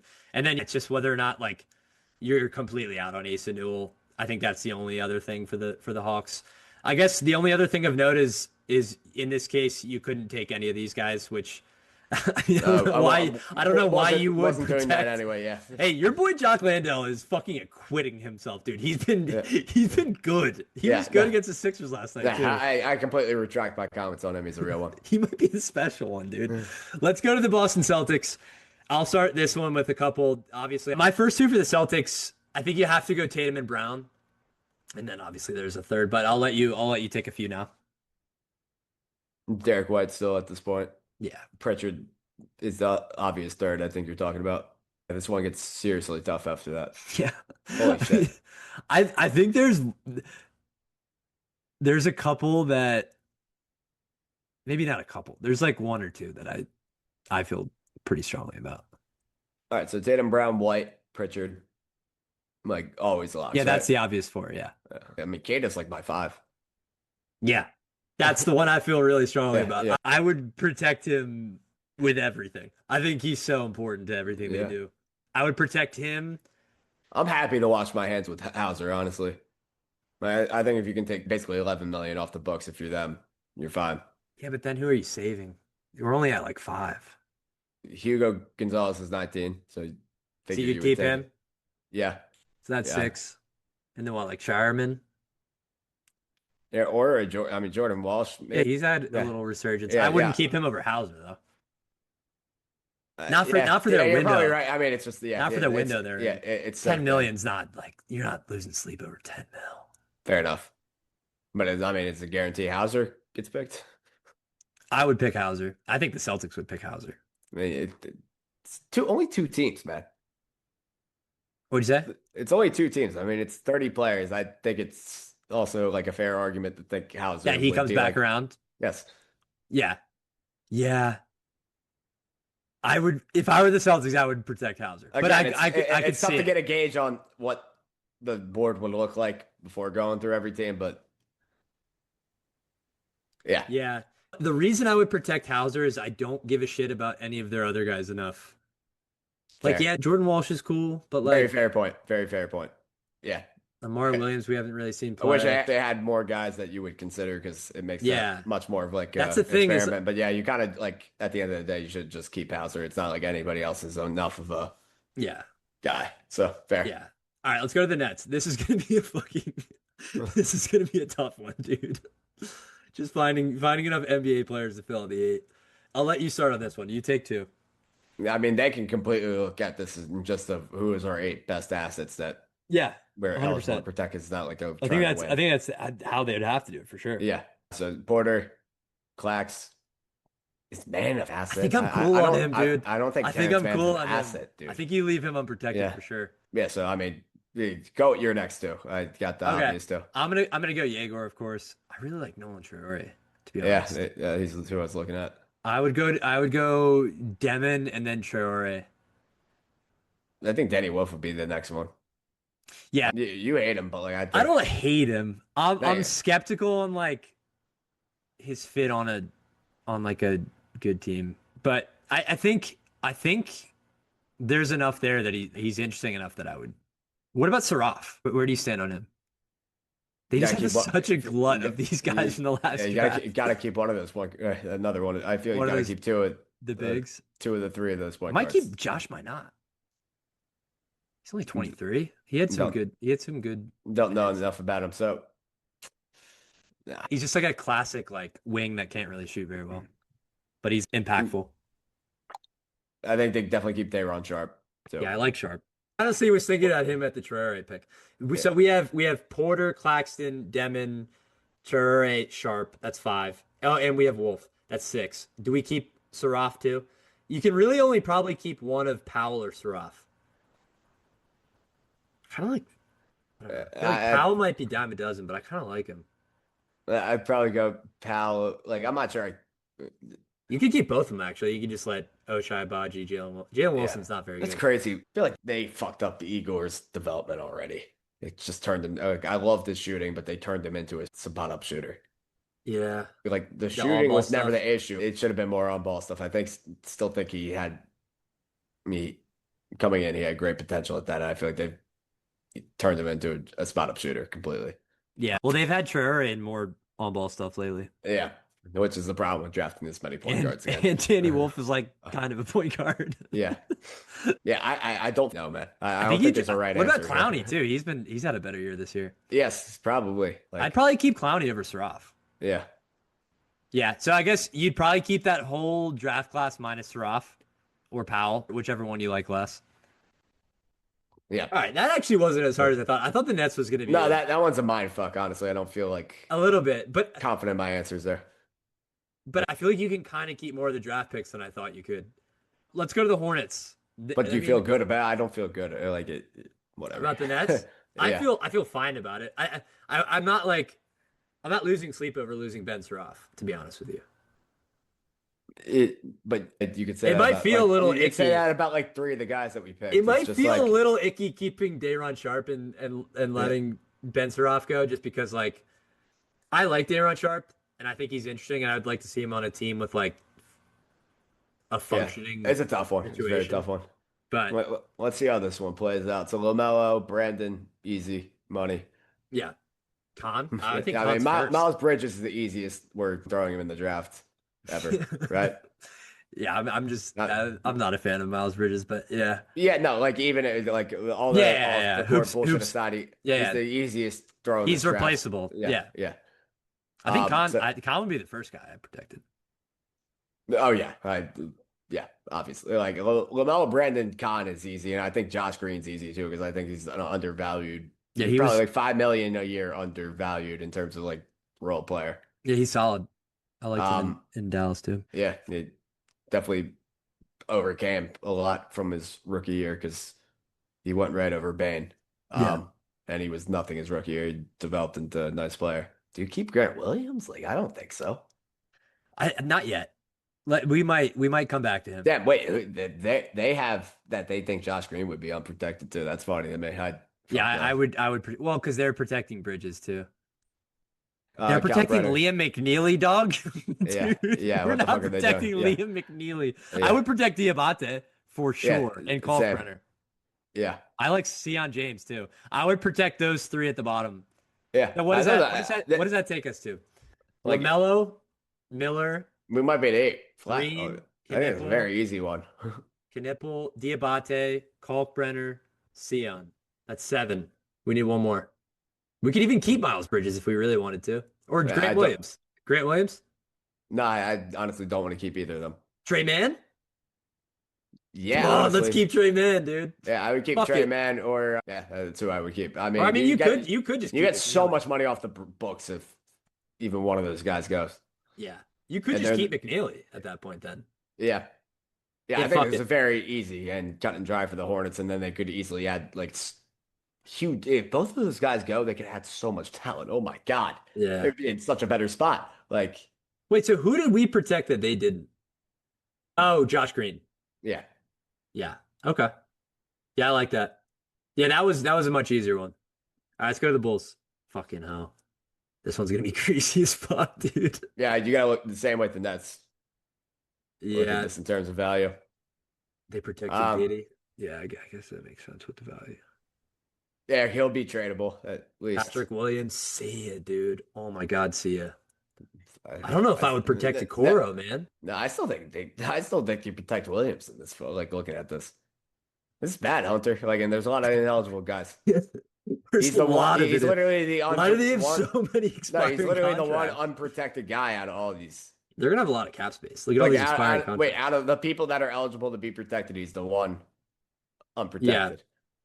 And well, I would protect Ivy still at this point too, even if you think he's done, yeah, and yeah, even from his own mouth that he's done. So, yeah. um, I would protect him. yeah, I'm with you. I'm not protecting Gokoro. I think he just has zero value, What about and Essengay? Do we like Essengay?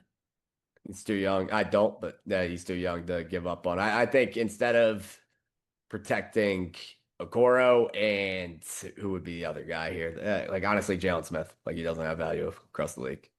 I'd To sign me. Simons to like a sneaky extension before the season ends and then protect him to trade him. No, you're saying it since he's ineligible right now. Yeah, Yeah, I would extend him early to like a balloon deal and then I would protect him and then trade him. I agree. As currently, But we uh, can't get into doing all that because every one of these is going to yeah. take like So twice as me long. and you agree on Okoro, and then Yeah, let's go through it. So yeah, we're keeping Giddy. We I'm don't like Okoro. yeah, I'm I'm like keeping good. Patrick Williams. I'm good on Trey Jones too. Yeah, Killer Rob, I'd keep.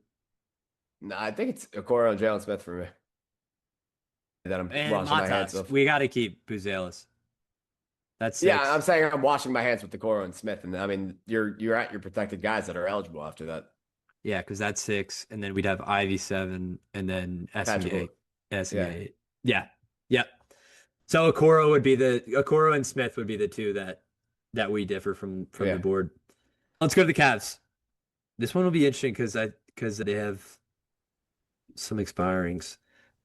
Yeah, I knew Keon was expiring, which kind of sucks. You're not as high on him as I am, but so Mitchell Mobley, dude, if they were really fucking cutthroat, yeah. I was thinking about it too. if they were really cutthroat. Also, Jared Allen's been really good since they got Harden. He was balling tonight. The honeymoon stage hard, and I have to just Yeah, yeah. I'm not putting too sit back much and into wait. that. But yeah, it looks awesome right now. I can't lie to you. The vibes are Uh, high too. So would you keep that whole top four? That Mitchell, Mobley, Harden, Allen? You just have to. Yeah.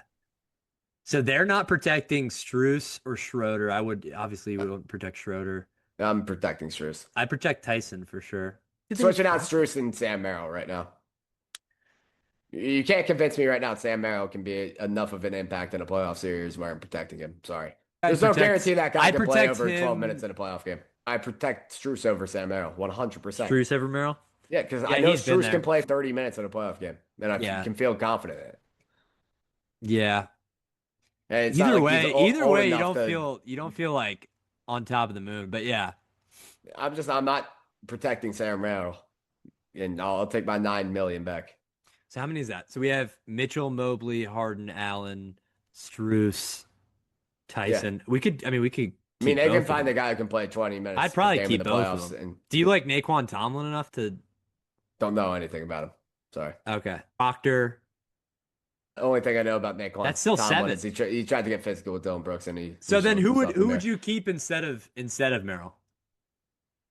Yeah, this board's thin. I was looking at it just Because compared they have against Craig Strus. Porter Jr., which I mean, Yeah, no, I'm keeping Craig Porter Jr. 100%. okay. So then that's who you'd have. So that's eight. Yeah, so All right. I'm just switching out Strus and You'd Merrill. switch Merrill and Struess. Okay, Yeah, that's fair. I'm not gonna like qualm over that. It's two white boy shooters, and one's played in the playoffs seriously before. yeah, Um, and one's not a cone on defense. I mean, yeah, I trust Strus to do the little thing. Like he does way more little things than Merrill does to me. yeah. I believe that. Pistons. You start us off. I started the last one. Cade, I'm trying to go with the two most obvious. Duran. Oh, he's a restricted. You can still protect him though. Yeah, Duran then. It's hard to find. Holy shit. I think Beast Dudes or Isaiah Stewart rather is Would be your third. yeah. Okay, I'll Just in go. terms of vibes, he matches the city. Like that's Yeah, don't make the same mistake the Grizzlies made. So, yeah. Honestly, I'm gonna go Sar, and then I'm gonna go.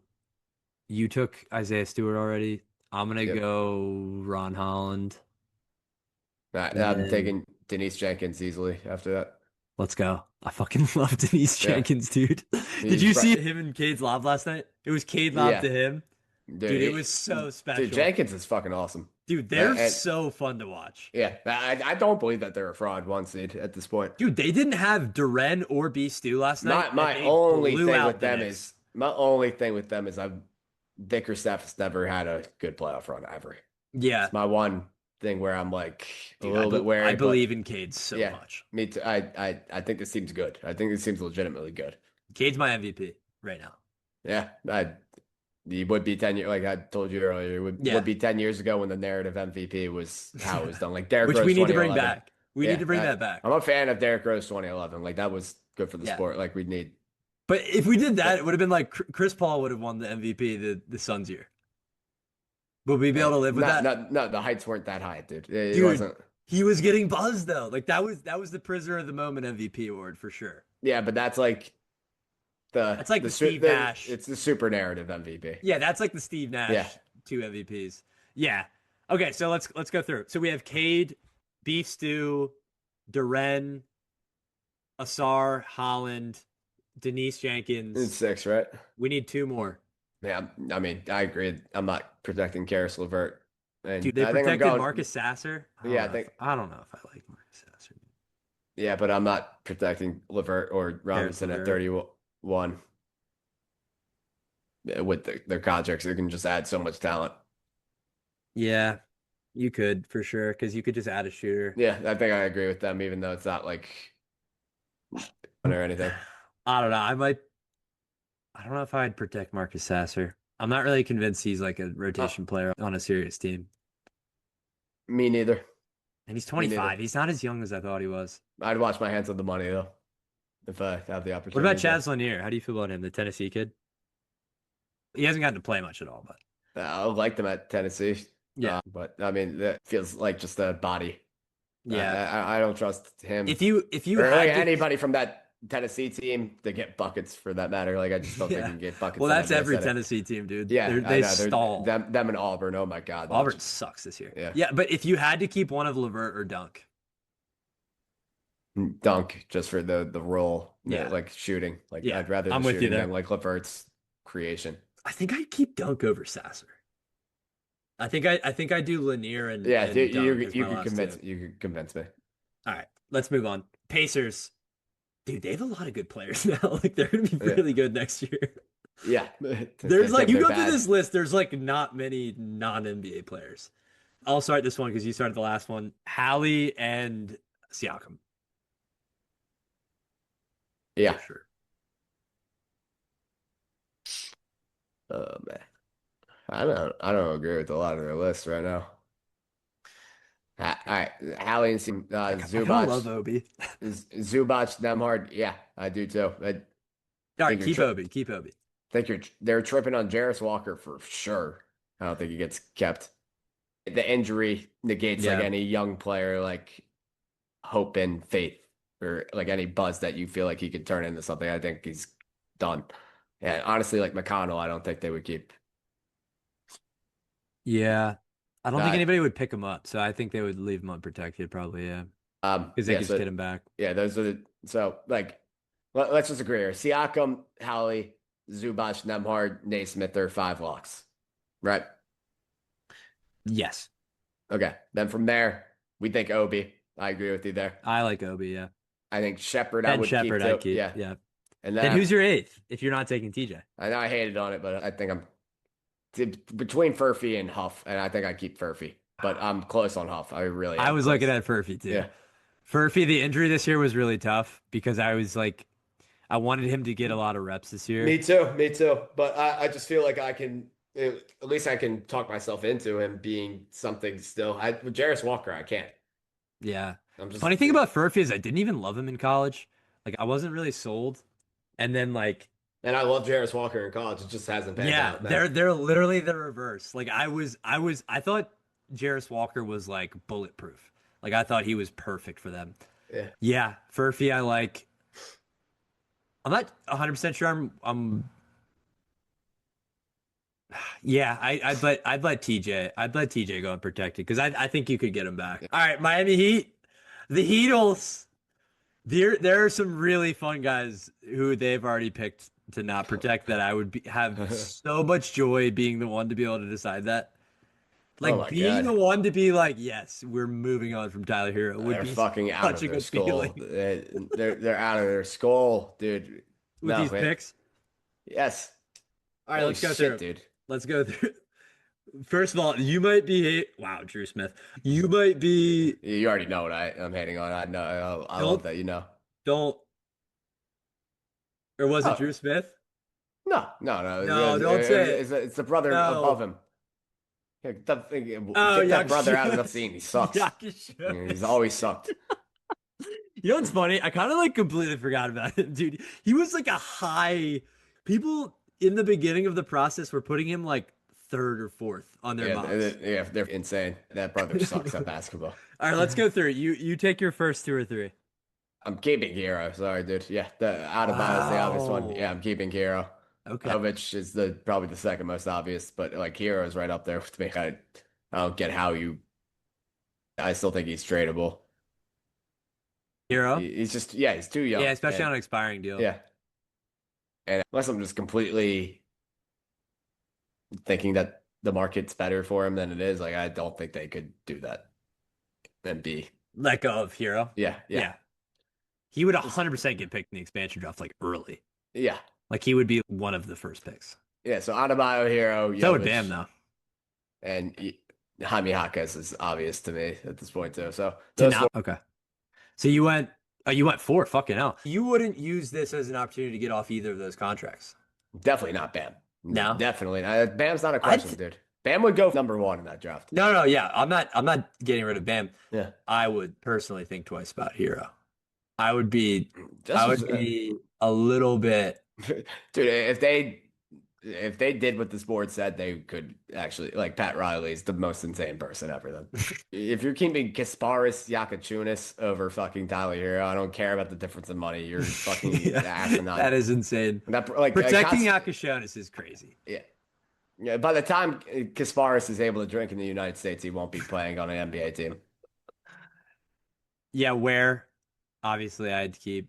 Yeah, that dude, Spoelstra and his I'm not. relationship I is don't really think I'm funny. keeping Drew Smith, dog. I've watched Drew Smith. He's first of all, he has like a rep of still being a young player. He's got what's his face? Oh my God, from the Sixers, the dude from Rhode Island who was with the little mini fro who we had for like 15 years, who was in the Rising Stars game when he was like 29. Anyways, Yeah. he's got that syndrome where people just think he's young still, and he's not. He's a good defender.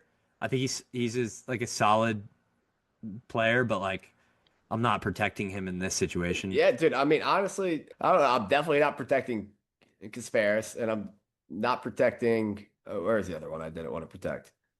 Yeah, I guess it would be Drew Smith. Yeah. But that's the thing. If you don't protect Drew Smith, there's not No, really no. like Like any other good I'm options. protecting Hero and Wiggins, dude. I still think that's movable money.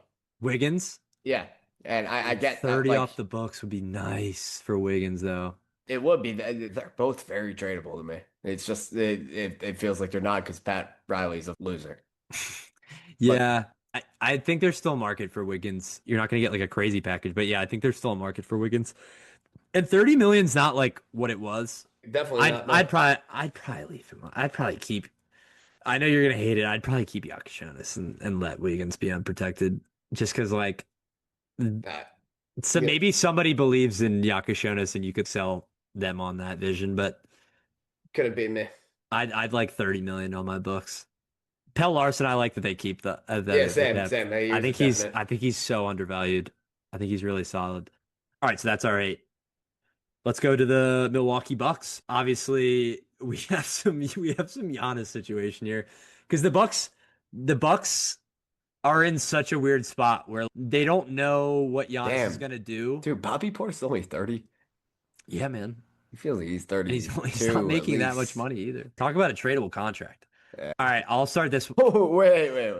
Yeah. I'm sorry. Yeah, You're just reading these? yeah, there can't be an Yeah. expansion draft and you protect Gary Trent. Yeah. There What do just you can't mean, be. dog? He's There's no special. world Gary Trent is getting protected. Gary Trent's him, dude. Oh my fuck You that know who's my second guy? I'm gonna go Giannis. Guess who my second guy is? Bobby would be my second guy. Ryan Rollins. Yeah, he would be my third. I don't think Easy Ryan Rollins. that's not crazy to say at all. Yeah, I'm going Giannis, Ryan Rollins. This is the most dire team I've ever seen, dude. Holy shit, this is bad. You'd probably keep Turner for Dude, the you're like Kevin Porter Jr. is in serious consideration to be protected by me. Yeah, I think I you mean, dude, it's definitely him or I Gary think Trent. I I think think you I definitely protect Kevin. Talk about a guy that you would like tough vibes, but like he's been much better than a lot of these guys that they're protecting, man. any other team like Kyle Kuzma's the most easy unprotect ever. He's not Yeah. easy here. No, he's not. All Like, right, dude, let's count it. Let's like count I'm not protecting Andre Jackson. The fuck? No, I'm not He protecting. sucks. I'm not He just protecting. sucks. He's not going to be I'd on a probably roster. protect Why are we Usman protecting Jang. a guy who's not going to be on a roster in I 2 years? protect That's Usman Jang. definitive. Yeah, that He think might be that's like it. my fourth. Yeah, I might be like Giannis, Rollins, Bobby Portis, bro, this is Usman Jang. I'd keep Miles Turner. yeah. I would. You have to. You can Dude, move that contract look at the somewhere. fucking roster we're looking at right now, man. I'd keep AJ Green, although I think that's so replaceable. I mean, like we haven't even touched like Jericho Sims. There, like Nah, it's just an auto keep. not a chance. Yeah, not a Like, chance. Him but and like, Andre Jackson together just yeah, they tried to sneak that in the yeah. bottom. Players in 2 years. Like, Jericho Sims, dog. Yeah, I would keep Kevin Porter Jr. Dude, yeah. I think you might keep Kuzma, Kuzma, that's bro. what I'm saying, dude. And it's the easiest wash your hands of it on any of these other teams. Like, I'm not even saying other teams are, yeah, this is the worst situation. Dude, Just Tariq looking at it Prince, right now, this is so bad, dude. Oh my God. Gary Harris in the Big 26. Yeah, man. Even just, I need this off my screen. yeah, This is he's pissing me off. Gary Harris feels I wish terrible. Cam Thomas wasn't expiring because I would 100% keep him on that list. Yeah. Knicks, this will be a fun one. I'll let you start. Pick your first couple. Yeah. So, keep, I think OG in terms of value is like the first keep. Like obviously we're keeping Brunson, but I think like just No, looking I at like on paper, that. I think OG is probably the first keep. You still got to pay Brunson too. Yeah, Like, there's not enough depth on this team to like It's funny that OG makes more You than. can't really make any funny claims on this one just because there isn't enough depth. Like, I agree with how it's listed. I think the end of it's interesting. Let's go Uh, through. All right, I so know. I'm taking Cole. pick your I'm top taking three. Kolek over the D. Top three. Yeah, Towns, Brunson, OG. I'd want to wash my hands. Like, I could talk myself into it, I would wash my hands at Bridges, but that I can't. There's Yeah, I think you could nothing get here to do. frisky here, dude. There's literally nothing here to do, You could Hunter. get a little frisky. With There's just what? nobody. There's nobody, especially with the ineligibles they have. There's nobody fun. They like the Iwara. It's still Hunter. I can't talk myself into it. It's like not in play. It's No just money not, moves here. yeah. Unless they have the biggest fucking cock in No the world, cat. No moving 60 mil off the books. unless they completely just say this team's not good enough, they're not doing it. Yeah, especially with you And could at this get point, like as we currently stand in time, there's no way they would do that. a Maybe if they have a disappointing playoff run, you could talk me into they would possibly think about that. But right now, they're not doing that. yeah. No, they would protect Cat, but paying Just him like any of those 61, guys who like him or Bridges, like realistically, would be like the two that, they wouldn't get rid of Bridges yeah. for sure. Yeah. I think they'd be more willing to part with Cat just because of the money. But yeah, I think they keep all of them. I think Yeah. it's Cat, OG, Brunson, Bridges, Hart. I think Yeah. Deuce would go first over Alvarado, and then Alvarado. Yeah, I I'm might go just I'm Kolek and then I'm Alvarado. looking at the next team salivating. How funny we can possibly Orlando. get. Yeah, let's Yeah. get busy with Orlando. Let's get into it, dude. Oh my God, this might get Let funny. me start. Let me start. Let me start. Franz, protect. Yeah. Bane, protect. Bane. Yep. You go. It sucks. Protect. Yeah. I would probably unprotect Wendell Carter too. Jonathan Isaac. Thank God they didn't protect Goga. Anthony Black protect. Yes. He probably should have been like second. Yeah, we're at four. That's four. Okay. Yeah. Wait, what'd you do? Isaac? Who's your No, you did No. Suggs. Okay, thank God. Suggs and Black. Yeah. Thank God. I'm keeping Goga. I'll tell you that. You're keeping Goga Yeah. over.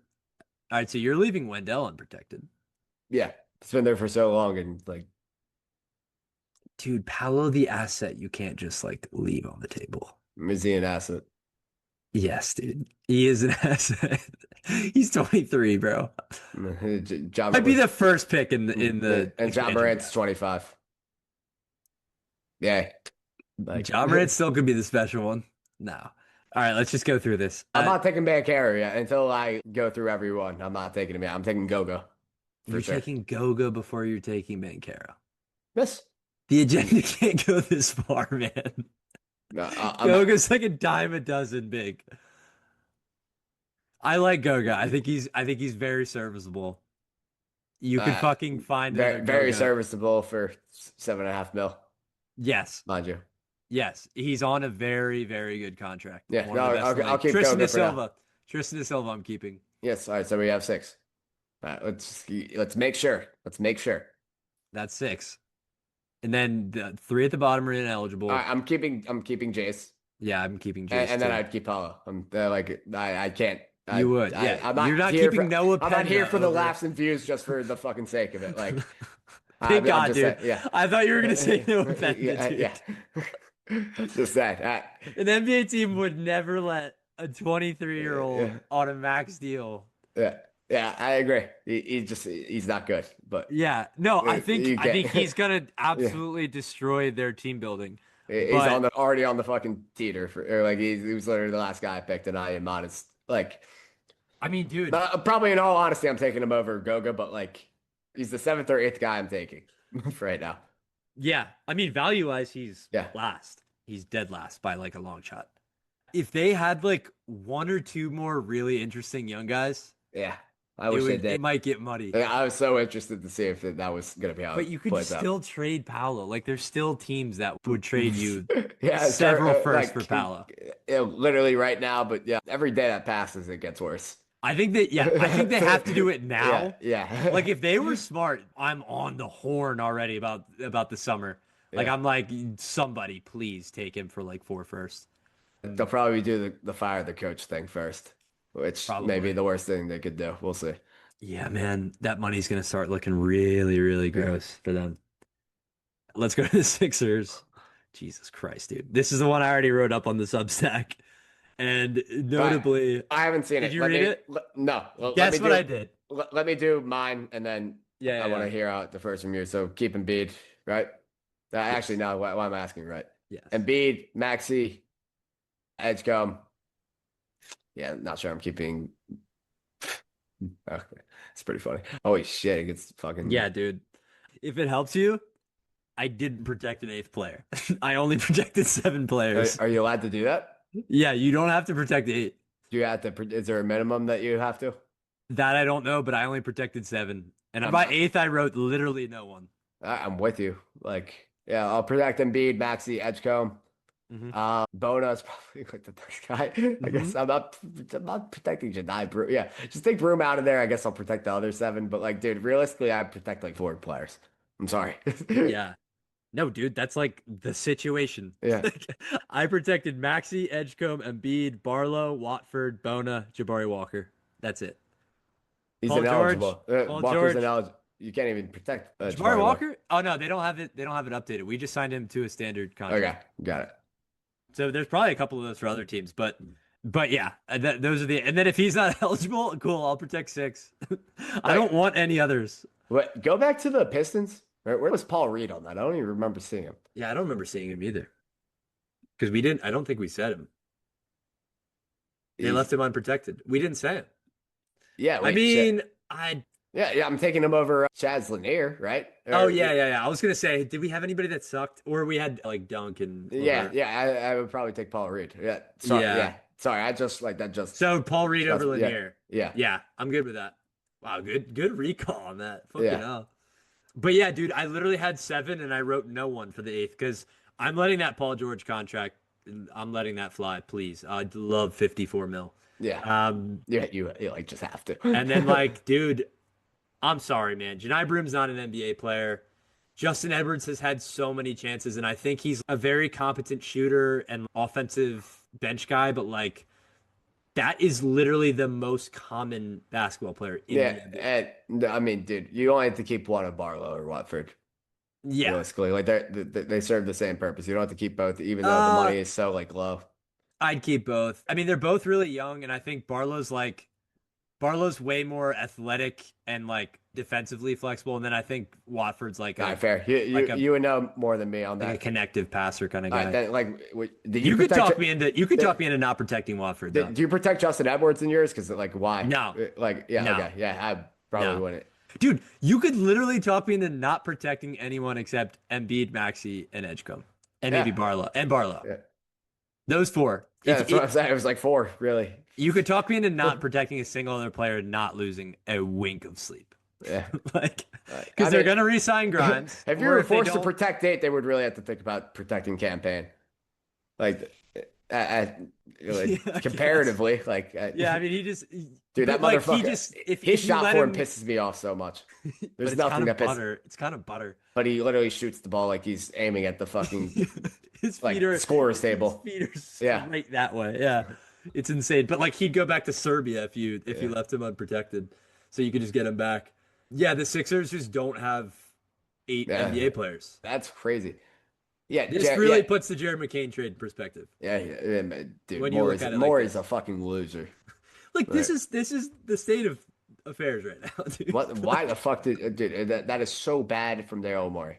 You're right. It does put it in perspective. It's truly one of the worst decisions ever.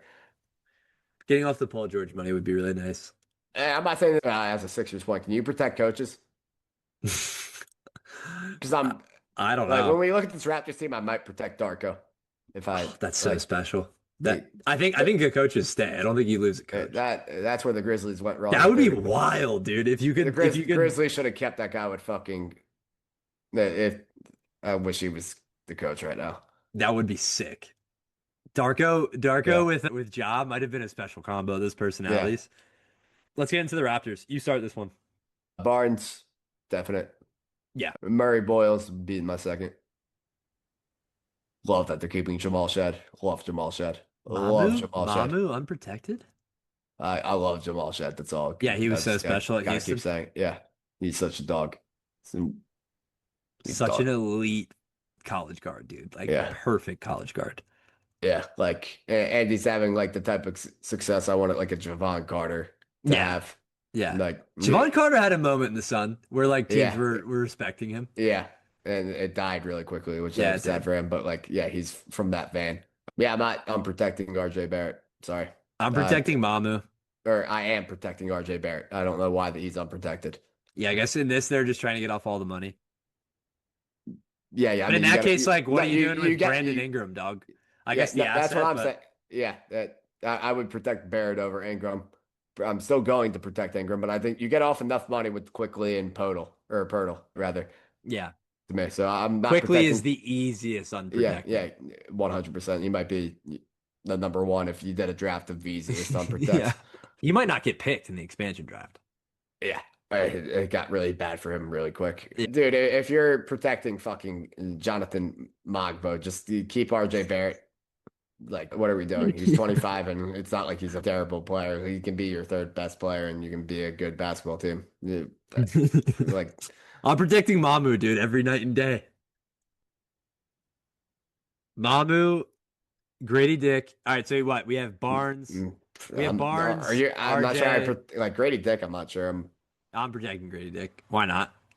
He's not like Dude, a. look at these Yeah, other I names. am too. I am too. Look at these other I'm just saying names, he's bro. not it. You- They're protecting Trace Jackson Davis and acting like, dude, what are we doing? I would. Dude, this team sucks.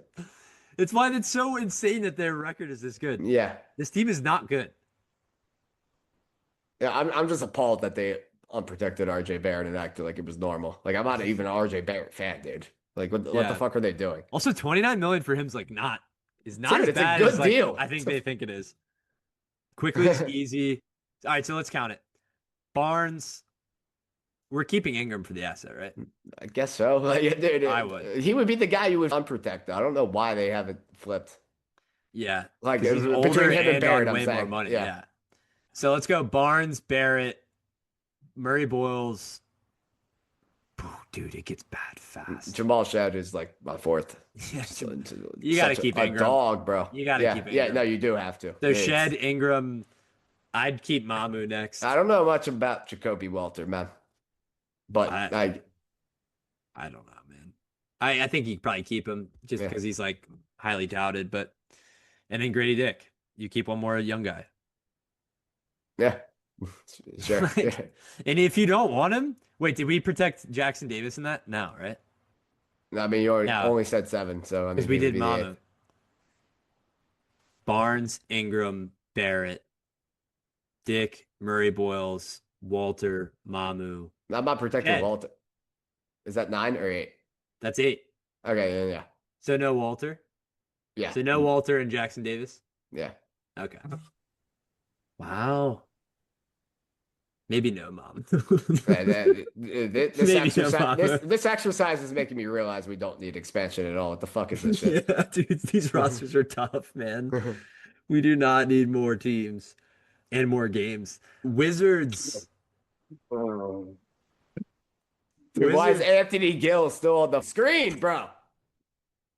He's still here, At least he's ineligible. bro. He's 33, bro. That's what I'm saying. How has he made it this? Like, bro, it defies Honestly, logic. honestly, respect.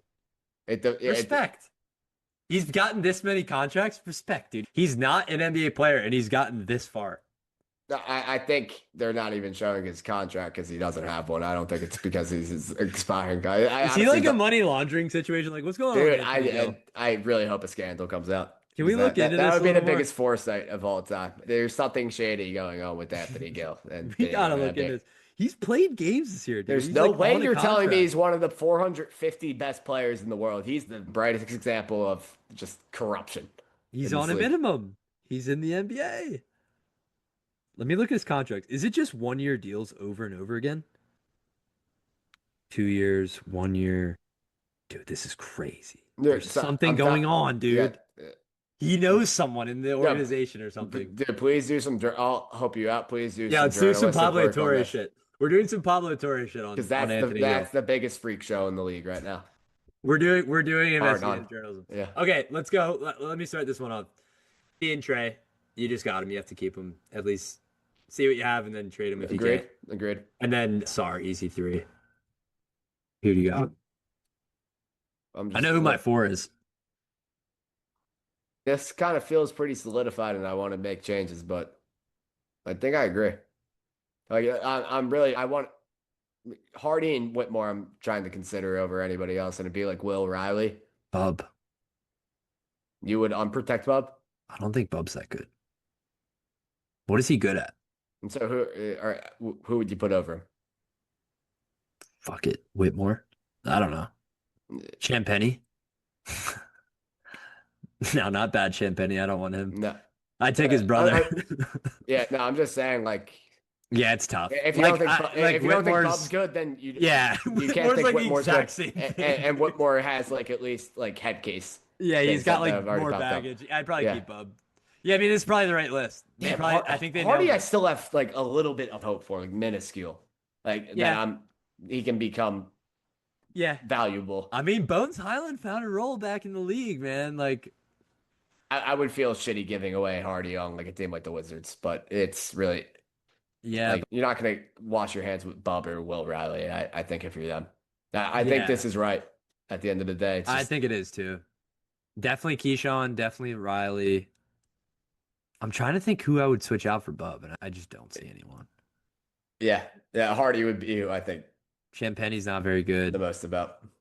Hardy, yeah, Hardy, you give it a thought, but I still, Yeah, you no, probably keep man, Bub.